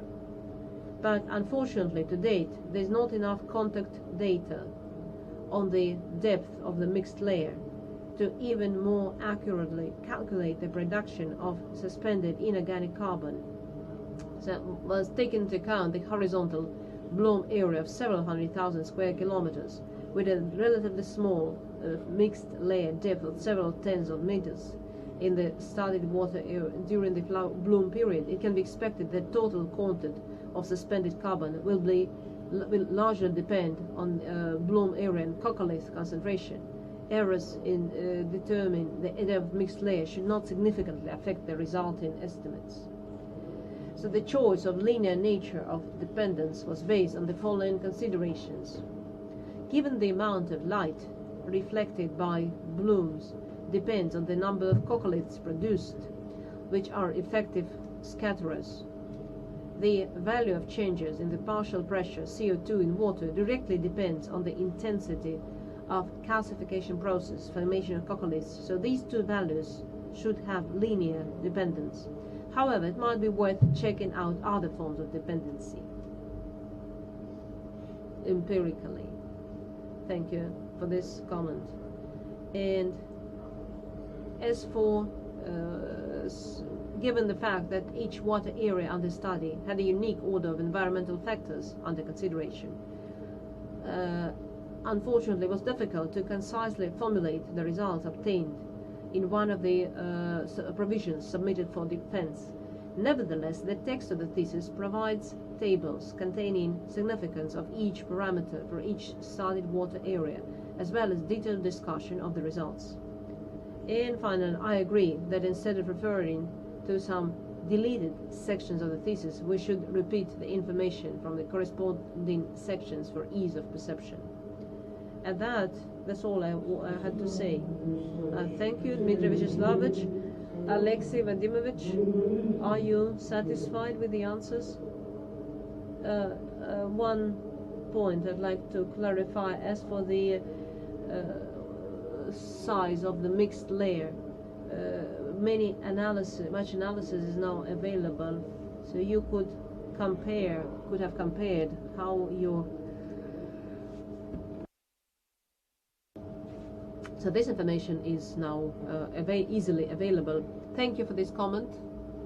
The matter is that for the analysis, as far as we know, is based on some model to which measurements are performed in situ, are added, or in some other ways, and that is why we, considering that our region is in high latitudes, for analysis in such regions is usually limited to raw models.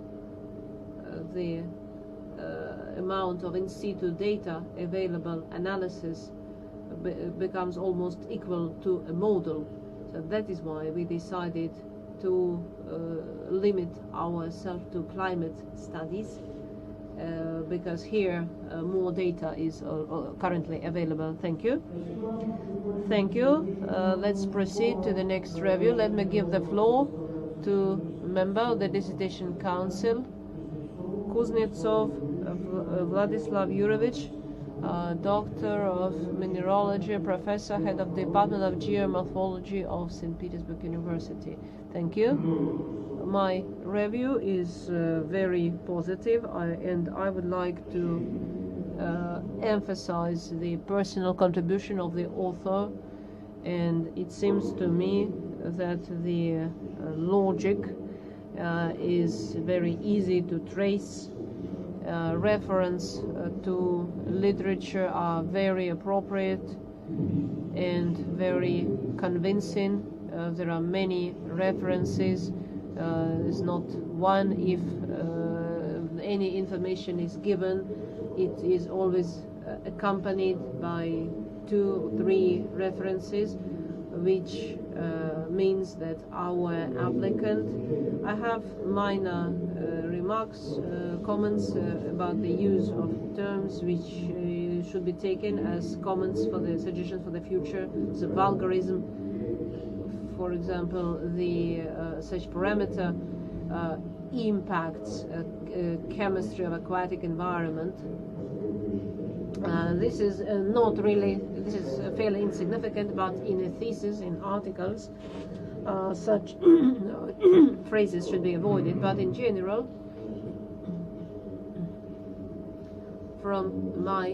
in my opinion, the thesis is well written and corresponds to all the requirements set by the university, and the applicant deserves awarding the degree of candidate of physics and mathematics, specialty 250028, Oceanology. Thank you. There was a small remark, or maybe this is a suggestion. I think the author understands that. Okay, then let us proceed to the next review. The floor is given to a member of the Dissertation Council, Filatov Nikolai Nikolaevich, Doctor of Geographical Sciences, Professor, correspondent member of the Russian Academy of Sciences, Chief Researcher of the Laboratory of Geography and Hydrology of the Institute of Water Problems of the North Karelian Research Center, Russian Academy of Sciences. Nikolai Nikolaevich, welcome. Thank you again, Alexandrovich. The main purpose of the thesis by Dmitry Kondrik is to create a set of algorithms for bloom area of inorganic carbon and change of partial pressure CO2 in North Seas. With the help of satellite data, validity of these data has to be checked against in situ data. We already had a discussion, and of course ship measurements which covered vast areas, as thousands or tens of thousands of square kilometers, while sediment traps, of course, are very few for a fairly long period, and of course this data is hard to compare such data with quasi data. That is why such data is not yet available. So I think that validity is quite well demonstrated in the work. Provisions for defense. These are algorithms, Emilia Huxley, Bloom areas, on the basis of their spectral characteristics and numerical of algorithm of calcite and numerical assessments of the change of CO2 impact because of this LG bloom. Chapter 1 is descriptive and is of coccolith description and is shown quite in a convincing manner. I have no comments. Chapter 2, the physical and geographical characteristics of the region under study. There are no revelations here, but this data is necessary to get further information and to trust. So this chapter is useful. Chapter 3 describes the use of innovation algorithm with the help of satellite data by color. And in the beginning of chapter 3, the author describes an example of new algorithm filling gaps in the data on the basis of spectral data to obtain information to restore in pixel with existing data. So here I have a comment. When data is omitted on the border of bloom, their surface should certainly increase, which the author never commented upon. Is this chapter 4, different model was created describing cells of this, which was used to characterize early developed algorithm with the help of improved algorithm. Coccolith concentration is possible to obtain. In chapter 4, the following from equation 4 on page 67 of the thesis, we made use the concentration coccolith is the same, but this assumption is not common. The author doesn't comment on this assumption. And results of numerical assessments. Chapter 5 contains a description of a unique algorithm of the change of partial pressure change by distance remote sensors. The algorithm can be used for numerical assessment of CO2 content because of LG bloom with the help of satellite data. And so I have a comment to this. Figure 16 shows some dots forming a horizontal line, and there is no explanation for such peculiarity. In chapter 6, use of limited set of environment parameters is not justified the depth of layer, which can affect formation of Emilia Huxley. And in conclusion, the author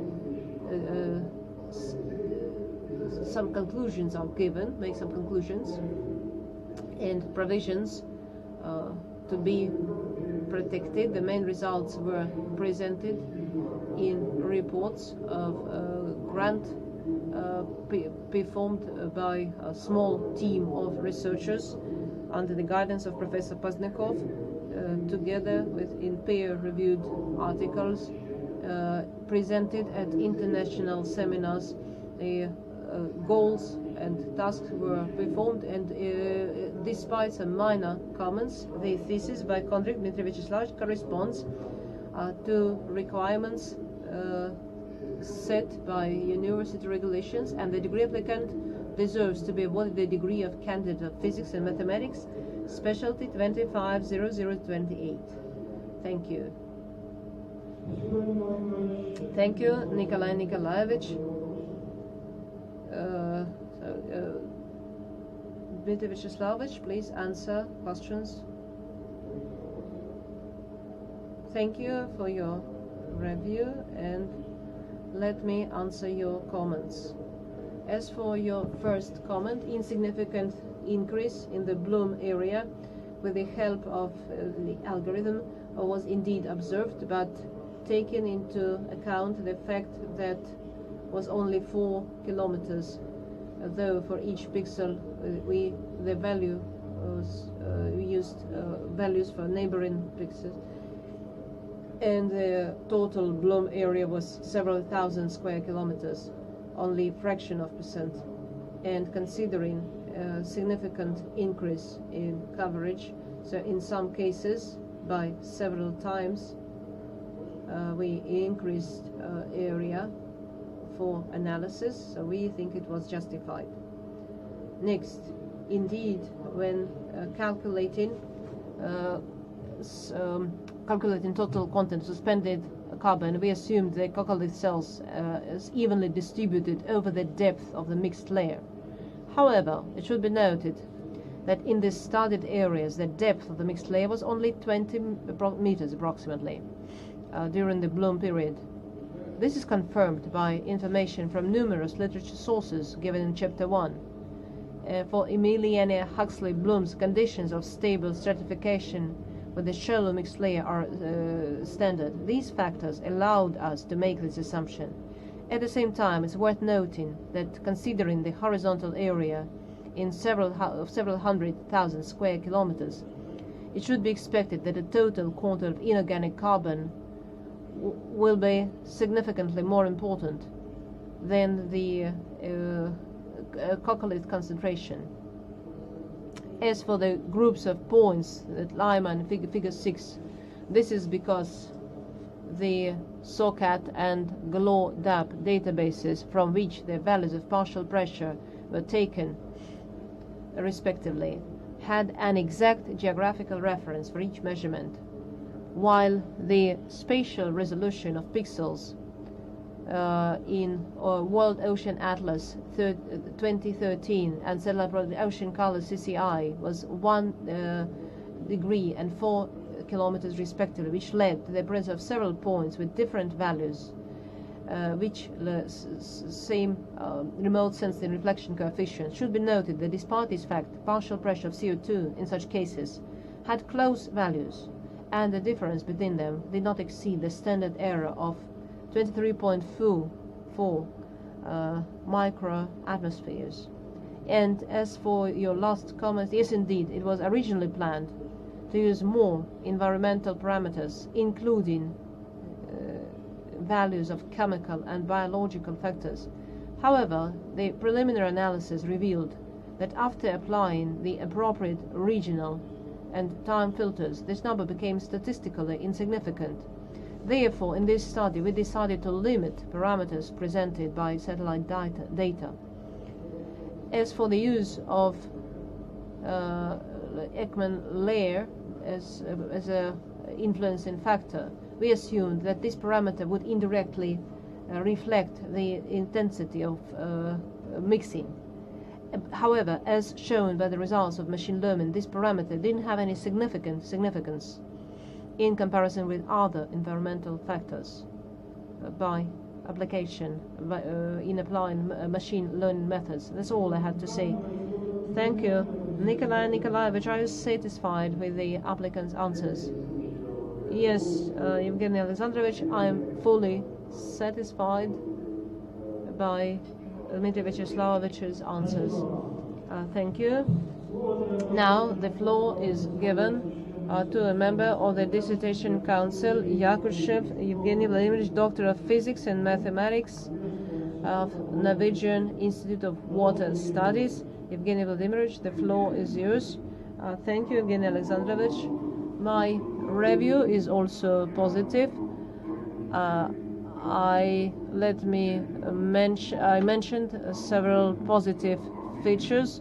My critical remarks were mostly of editorial nature. The main drawback, in my opinion, is though this thesis in physics and mathematics, and to a lesser degree touches upon geography or chemistry, but the object of the study should be better described. So my comment is that in formation of calcite formation, so that it affects balance of the system.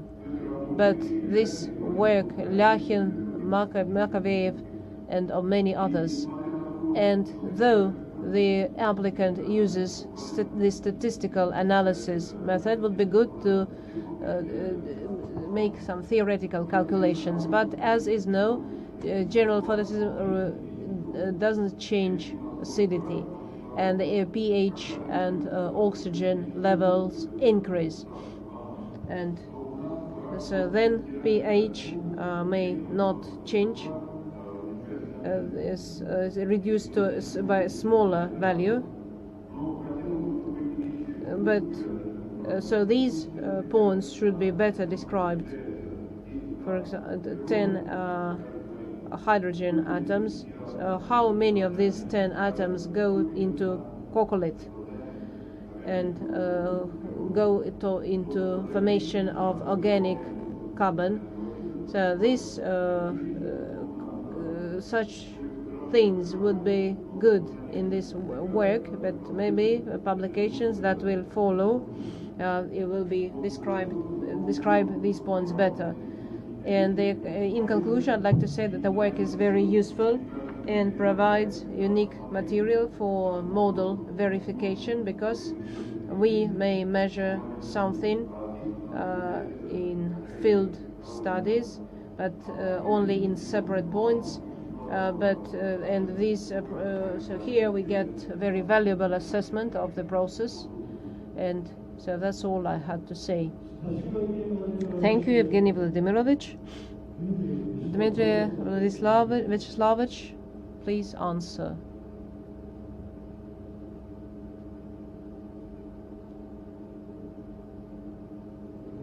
I thank you for your comment, and I will try to answer now. Of course, in the future we shall take into consideration your suggestions. As for your first comment, yes, indeed, result of calcification process during which bicarbonate ions bind and precipitation of carbonates occurs. The balance of the carbonate systems changes. There's decrease in alkalinity of the medium, which leads to the change of pH towards the acidic environment. This can have an additional effect on the values of partial pressure, which decreases the ability to absorb CO2. However, it will require a large amount of data on such parameters as total acidity and inorganic carbon. Despite the fact that such data is present in databases from in situ measurements when filtering by the studied regions located in high latitude water areas as well as research period, the numbers is significantly reduced, and so we cannot use different assessment. So in this and this algorithm is based on regression relationship established by the actual values in the areas of blossoms. It allows us to estimate the net effect of the blooms on this parameter. So it can be expected that the influence of the described mechanisms has already been considered in it. Violation of formula numbering indeed occurred, as well as some typos, as I apologize for this. And in your review you also said that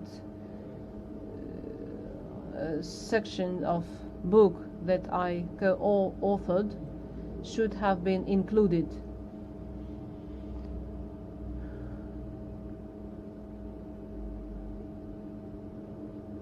I have included them. So these are books which I co-authored, where I co-authored 3 sections.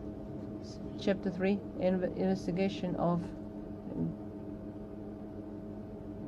and as for the phrase determining the contribution of Emilia Huxley blooms to the partial pressure, of course it should have been written determining the contribution of Emiliania Huxley blooms to the change of the partial pressure of CO2 in water as suggested. So at that, that's all I have to say.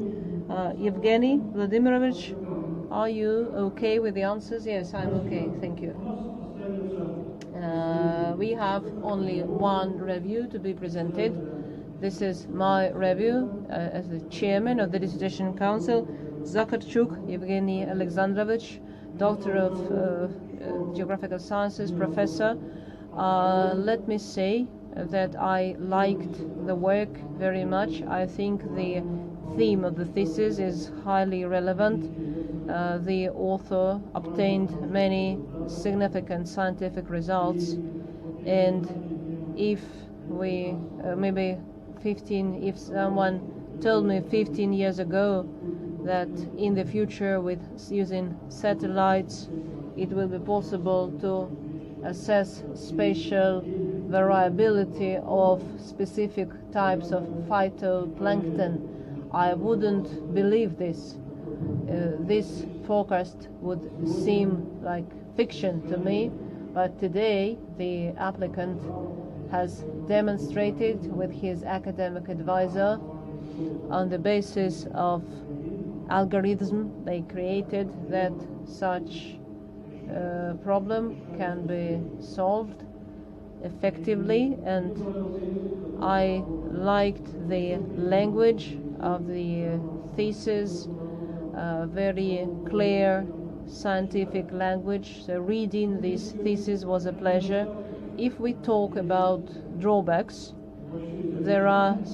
I have some minor comments that I would like to read. In chapter 1, the author lists factors of the environment that have impact over Emiliania Huxley and uses the term as seeding. The term sounds very agricultural, since the degree applicant applies for the degree in physics and mathematics. I think it would be desirable for him to use scientific terms from the ocean sphere of ocean physics. Here we talk not so much about currents, not so much about movements of water, but about advection of production of vectors, and so the drawback of this chapter is that the applicant has ignored the influence of advection of turbulent diffusion on bloom of this type of phytoplankton. In the second chapter, I think we cannot agree with the claim that the North Sea, the subarctic ocean, the author says that on page 32 is in subarctic ocean, on page 40. Only the most is in the Arctic zones, the end of quote. According to the North Sea, and the half of the Barents Sea is also included in the Meridian zone. In chapter 3 the degree applicant pays attention to the fact, I'm quoting, that in all the mentioned water areas, Emiliania Huxley blooms only once a year and only during the warm season, while the results shown in Figure 9 demonstrate that in North Bering and Greenland, bloom areas of this type of phytoplankton are formed 2 or 3 times a year, including the cold months. There's no also reference to Figure 11. For Chapter 4, you cannot agree with validation of all the models with available ship in situ data by coccolith concentration, page 63, because ship measurements are conducted and satellite data show average by 4 kilometers coccolith concentration. Solution to solve this problem is necessary to conduct special sub-satellite experiments.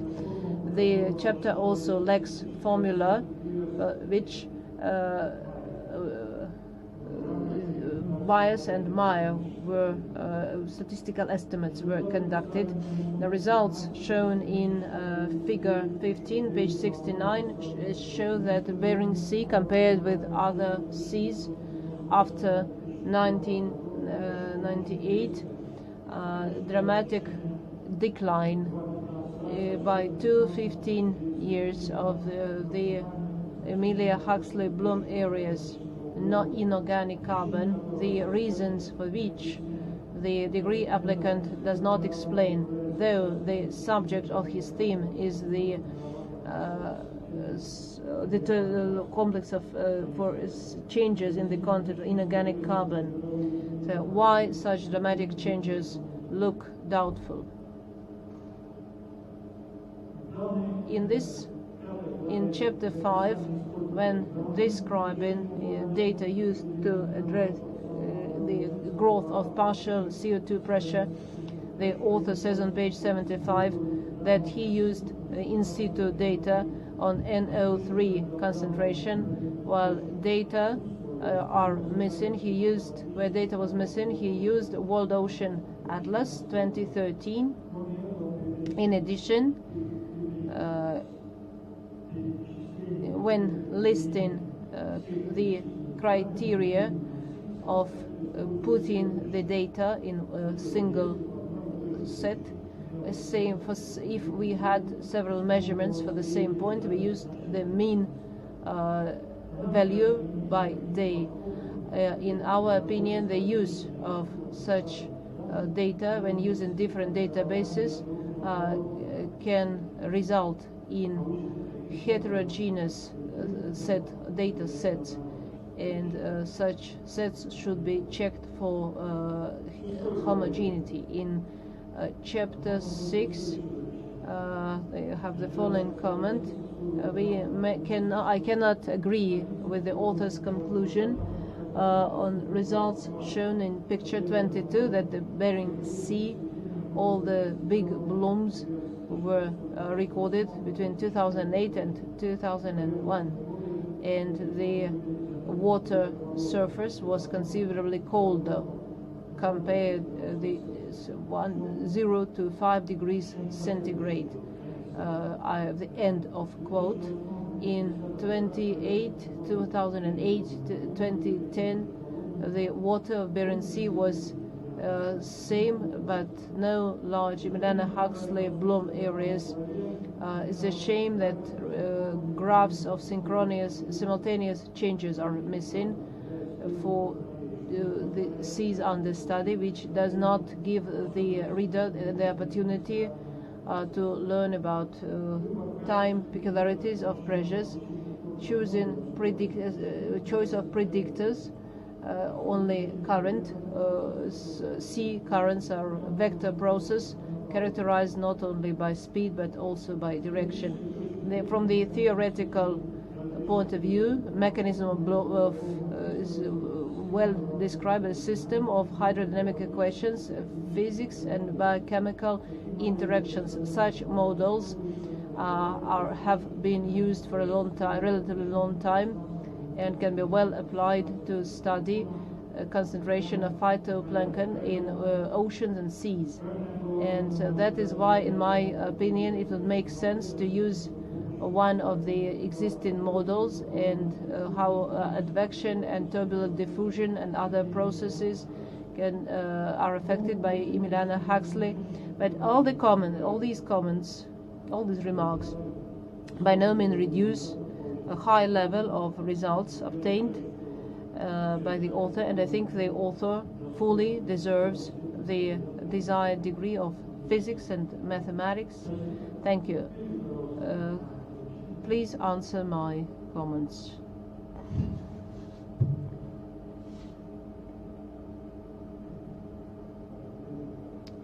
I thank you for such a positive review. I will try to answer all your comments. First, as for advection and vertical diffusion, all the information about the impact of advection of Emiliania huxleyi found in the literature were discussed in the section seeding in chapter 1, and were reduced to the mechanism of cell movement by currents, followed by formation of blooms in water areas remote from the place of distribution. And hence this term, and as far as I know, this term was invented by foreign authors. So we tried not to invent our own terminology, but of course the term advection, of course, is more scientific and explains the very mechanism. As for the impact of vertical diffusion on the studied blooms, no mention of this in literature was found, and on my own behalf, let me say that maybe this is explained by the fact I already mentioned. The condition for these species is stratification and small mixed layer, so maybe that is why in such conditions vertical diffusion has a much less impact than other mechanisms that occur in the surface layer. I fully agree with the physical and geographical zoning of the world's ocean in the northern Bering Sea. I apologize for that. I should have studied this. As for the peak of bloom in northern Greenland seas, given the relatively small areas in these waters, up to 50,000 square kilometers, is often significantly less. It's quite difficult to determine the beginning and end of the period. And during the preliminary analysis, we found that in cases of bloom in winter, springtime in the North Sea, the bloom areas were very scattered, while in the summer months the bloom had a solid shape and clear boundaries. And of the Greenland Sea, they had the smallest area, so some minor peaks visible on the chart in the spring can be attributed to wrongly determined. It's worth noting that the number of years with such peaks was small. The phrase "in all these areas Emiliania huxleyi blooms only once and during a warm period of time" referred only to the seas of the North Atlantic and the Arctic Ocean. The Bering Sea in this context was excluded, so maybe I should have said that clearly. The link in caption 11 was added in the final version of the thesis, so this this drawback has already been eliminated completely. Thank you for pointing it.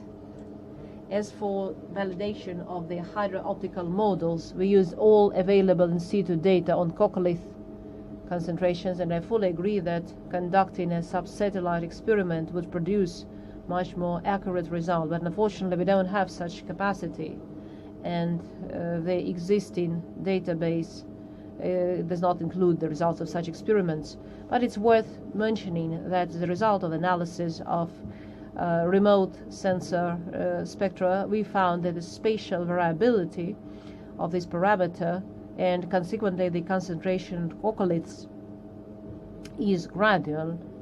So the values even between neighboring pixels change slightly, and that allows us to assume that variability of occulate concentration at the scale of 1 pixel will also be insignificant. That is why we made this assumption. Formulas for calculating the statistical estimates of bias and Maya are really missing, so they were given in my presentation. I included them in my presentation here.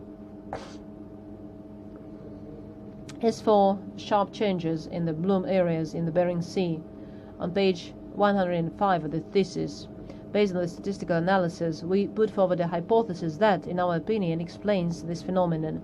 During this year, water circulation in the Bering Sea underwent significant changes, discussed in detail by Panteleev in 2012, included in the literature list. Thus, a possible reason for this sharp change in dynamics in the Bering Sea in our opinion could be a change in water exchange with the Pacific Ocean through Straits of Aleutian Islands, which led to a change of environmental conditions in the eastern part of the Bering Sea, which is indirectly confirmed by our results, where salinity had a greater significance compared with other seas, and current speed, the significance in the text of the thesis.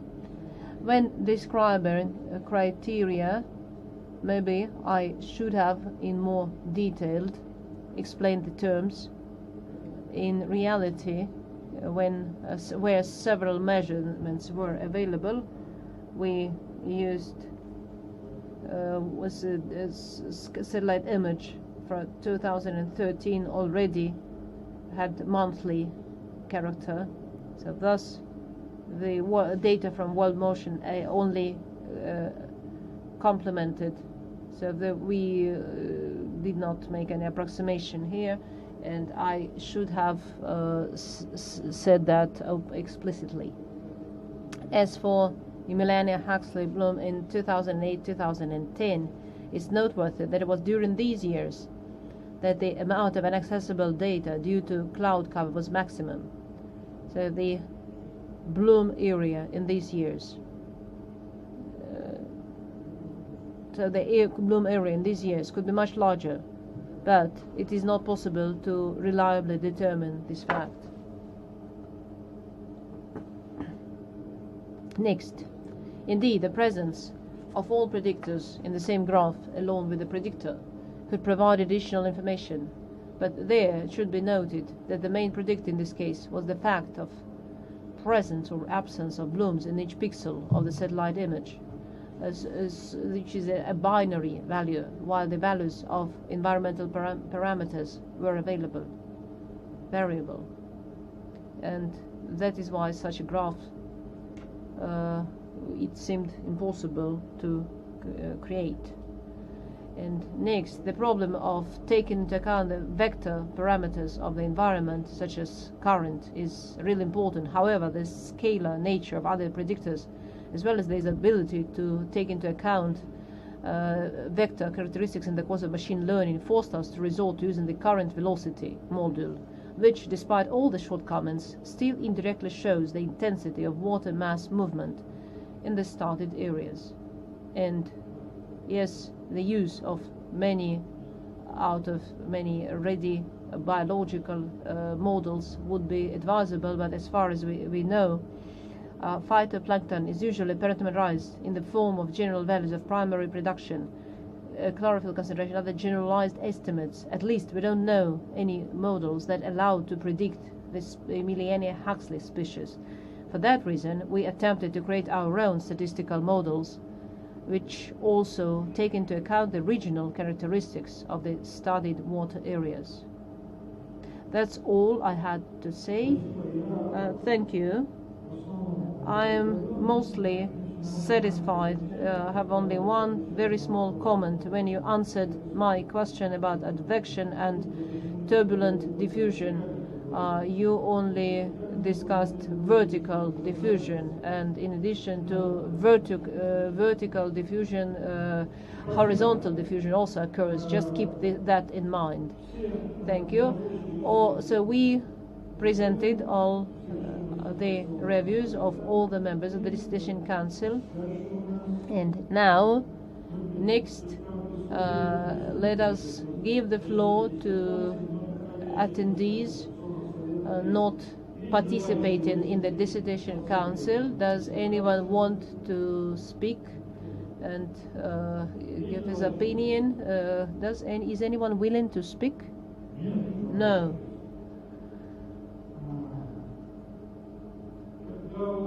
Next, I have a question. Do you have any questions? Did we receive any questions online? Then let me give the floor to the academic advisor of to Poznikov Dmitry Viktorovich, Doctor of Physics and Mathematics, Professor, Deputy Director for Science and Senior of Distance Sensing and Environment Research Foundation. Dmitry Viktorovich, welcome. Please help Dmitry Viktorovich. Do I have to read? If you don't mind, let me read.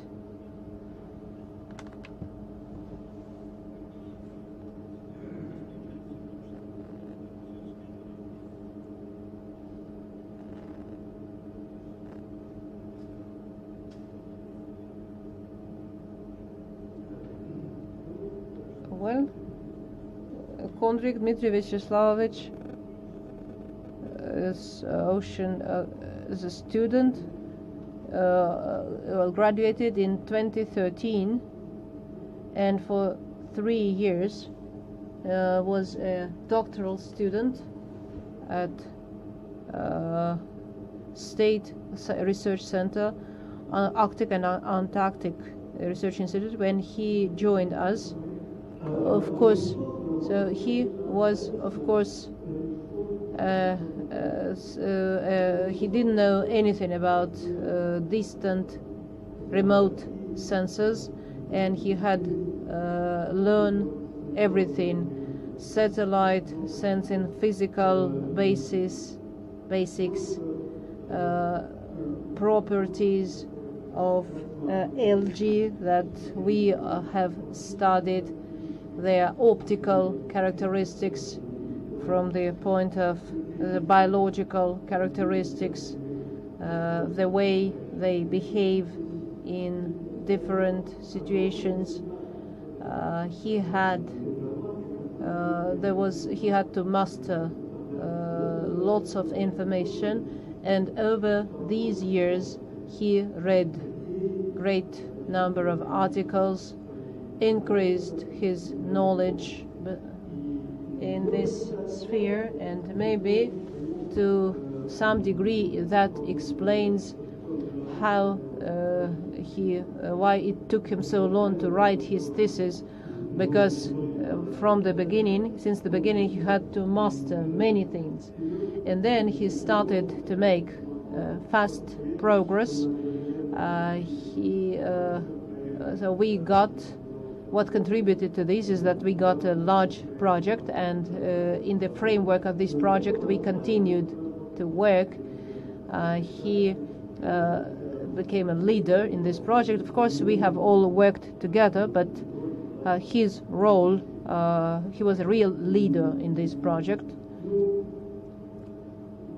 What I would like to emphasize, as it has already been mentioned, this work is based on the clear understanding of physical mechanisms of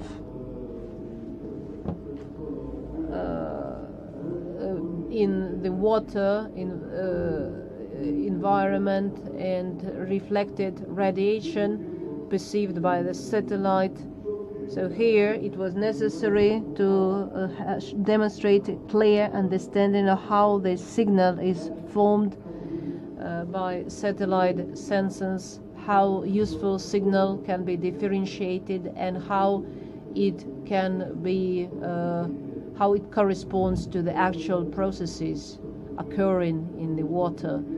And I think this is the logical explanation of why Dmitry claims for the degree in physics and mathematics, because the ideology of this work is based on the physical principles of optical and radiational. Of course, Dmitry has published many papers, has co-authored. He co-authored maybe papers. Maybe it would be advisable by some article to be written personally by him. But all these works are complex works, and it is impossible for such a complex work to be performed by a single man. And the whole practice of publications, international publications, also include, usually such works include have many authors. So this is one of the reasons there are many names appear, and I am very happy with all the reviews presented here. I absolutely agree with some of them. I could respond to others, but I think that Dmitry gave good answers, and in some cases I actually agree with his answers, and I think that I believe that his work corresponds with the requirements to candidates' thesis in his given specialty. Thank you, Dmitry Viktorovich. Now, dear council members, now we have the opportunity, before we vote, to take a break to discuss the results of today's session. Do you think we need such a break to discuss the results? No, we don't. Very well. Then I put the question of awarding to Kondrik Dmitry Vyacheslavic the degree of candidate of physics and mathematics, academic specialty 250028, Oceanology, to the open individual vote. Let me remind you that a decision of the Dissertation Council on awarding a degree shall be considered positive if at least half, but not less than 3 members of the Council present voted for it in accordance with Article 23 of the Order at St. Petersburg University.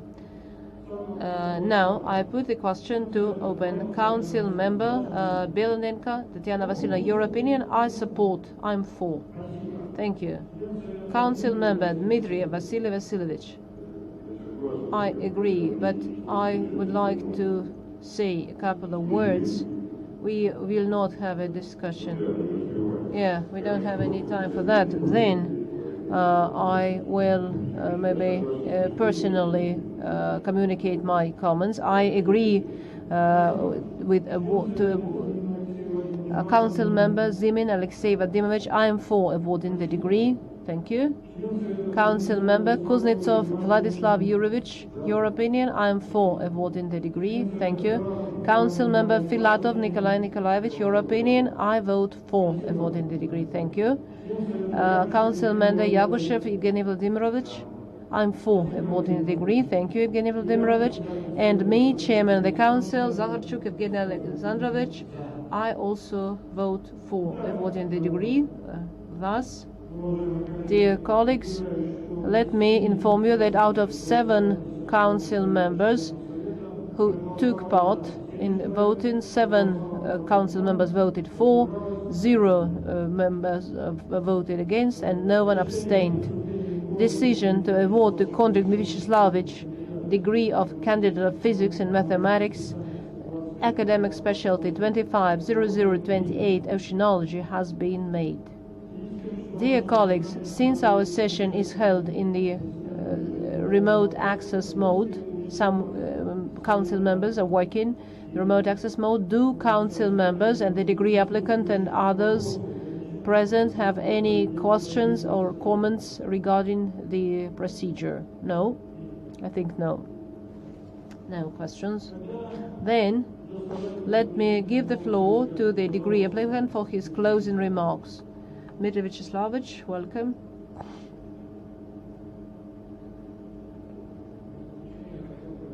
In conclusion, I'd like to thank my academic advisor, Dmitry Viktorovich Poznikov, for continuous guidance during the entire period I was working in St. Petersburg University, for giving me the opportunity to defend my thesis, to all members of the Dissertation Council for such detailed reviews, valuable comments and feedback.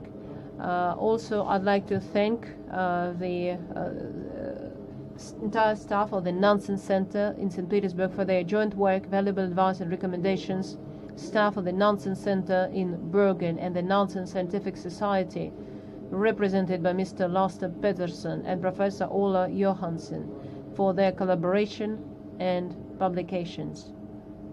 And at that's all I wanted to say. Thank you for your attention. Thank you, Dmitry Vyacheslamovich. We congratulate you on being awarded the degree of candidate of physics and mathematics. Thank you. At that, I declare our session closed and thank everybody for participation. Please stop online broadcasting.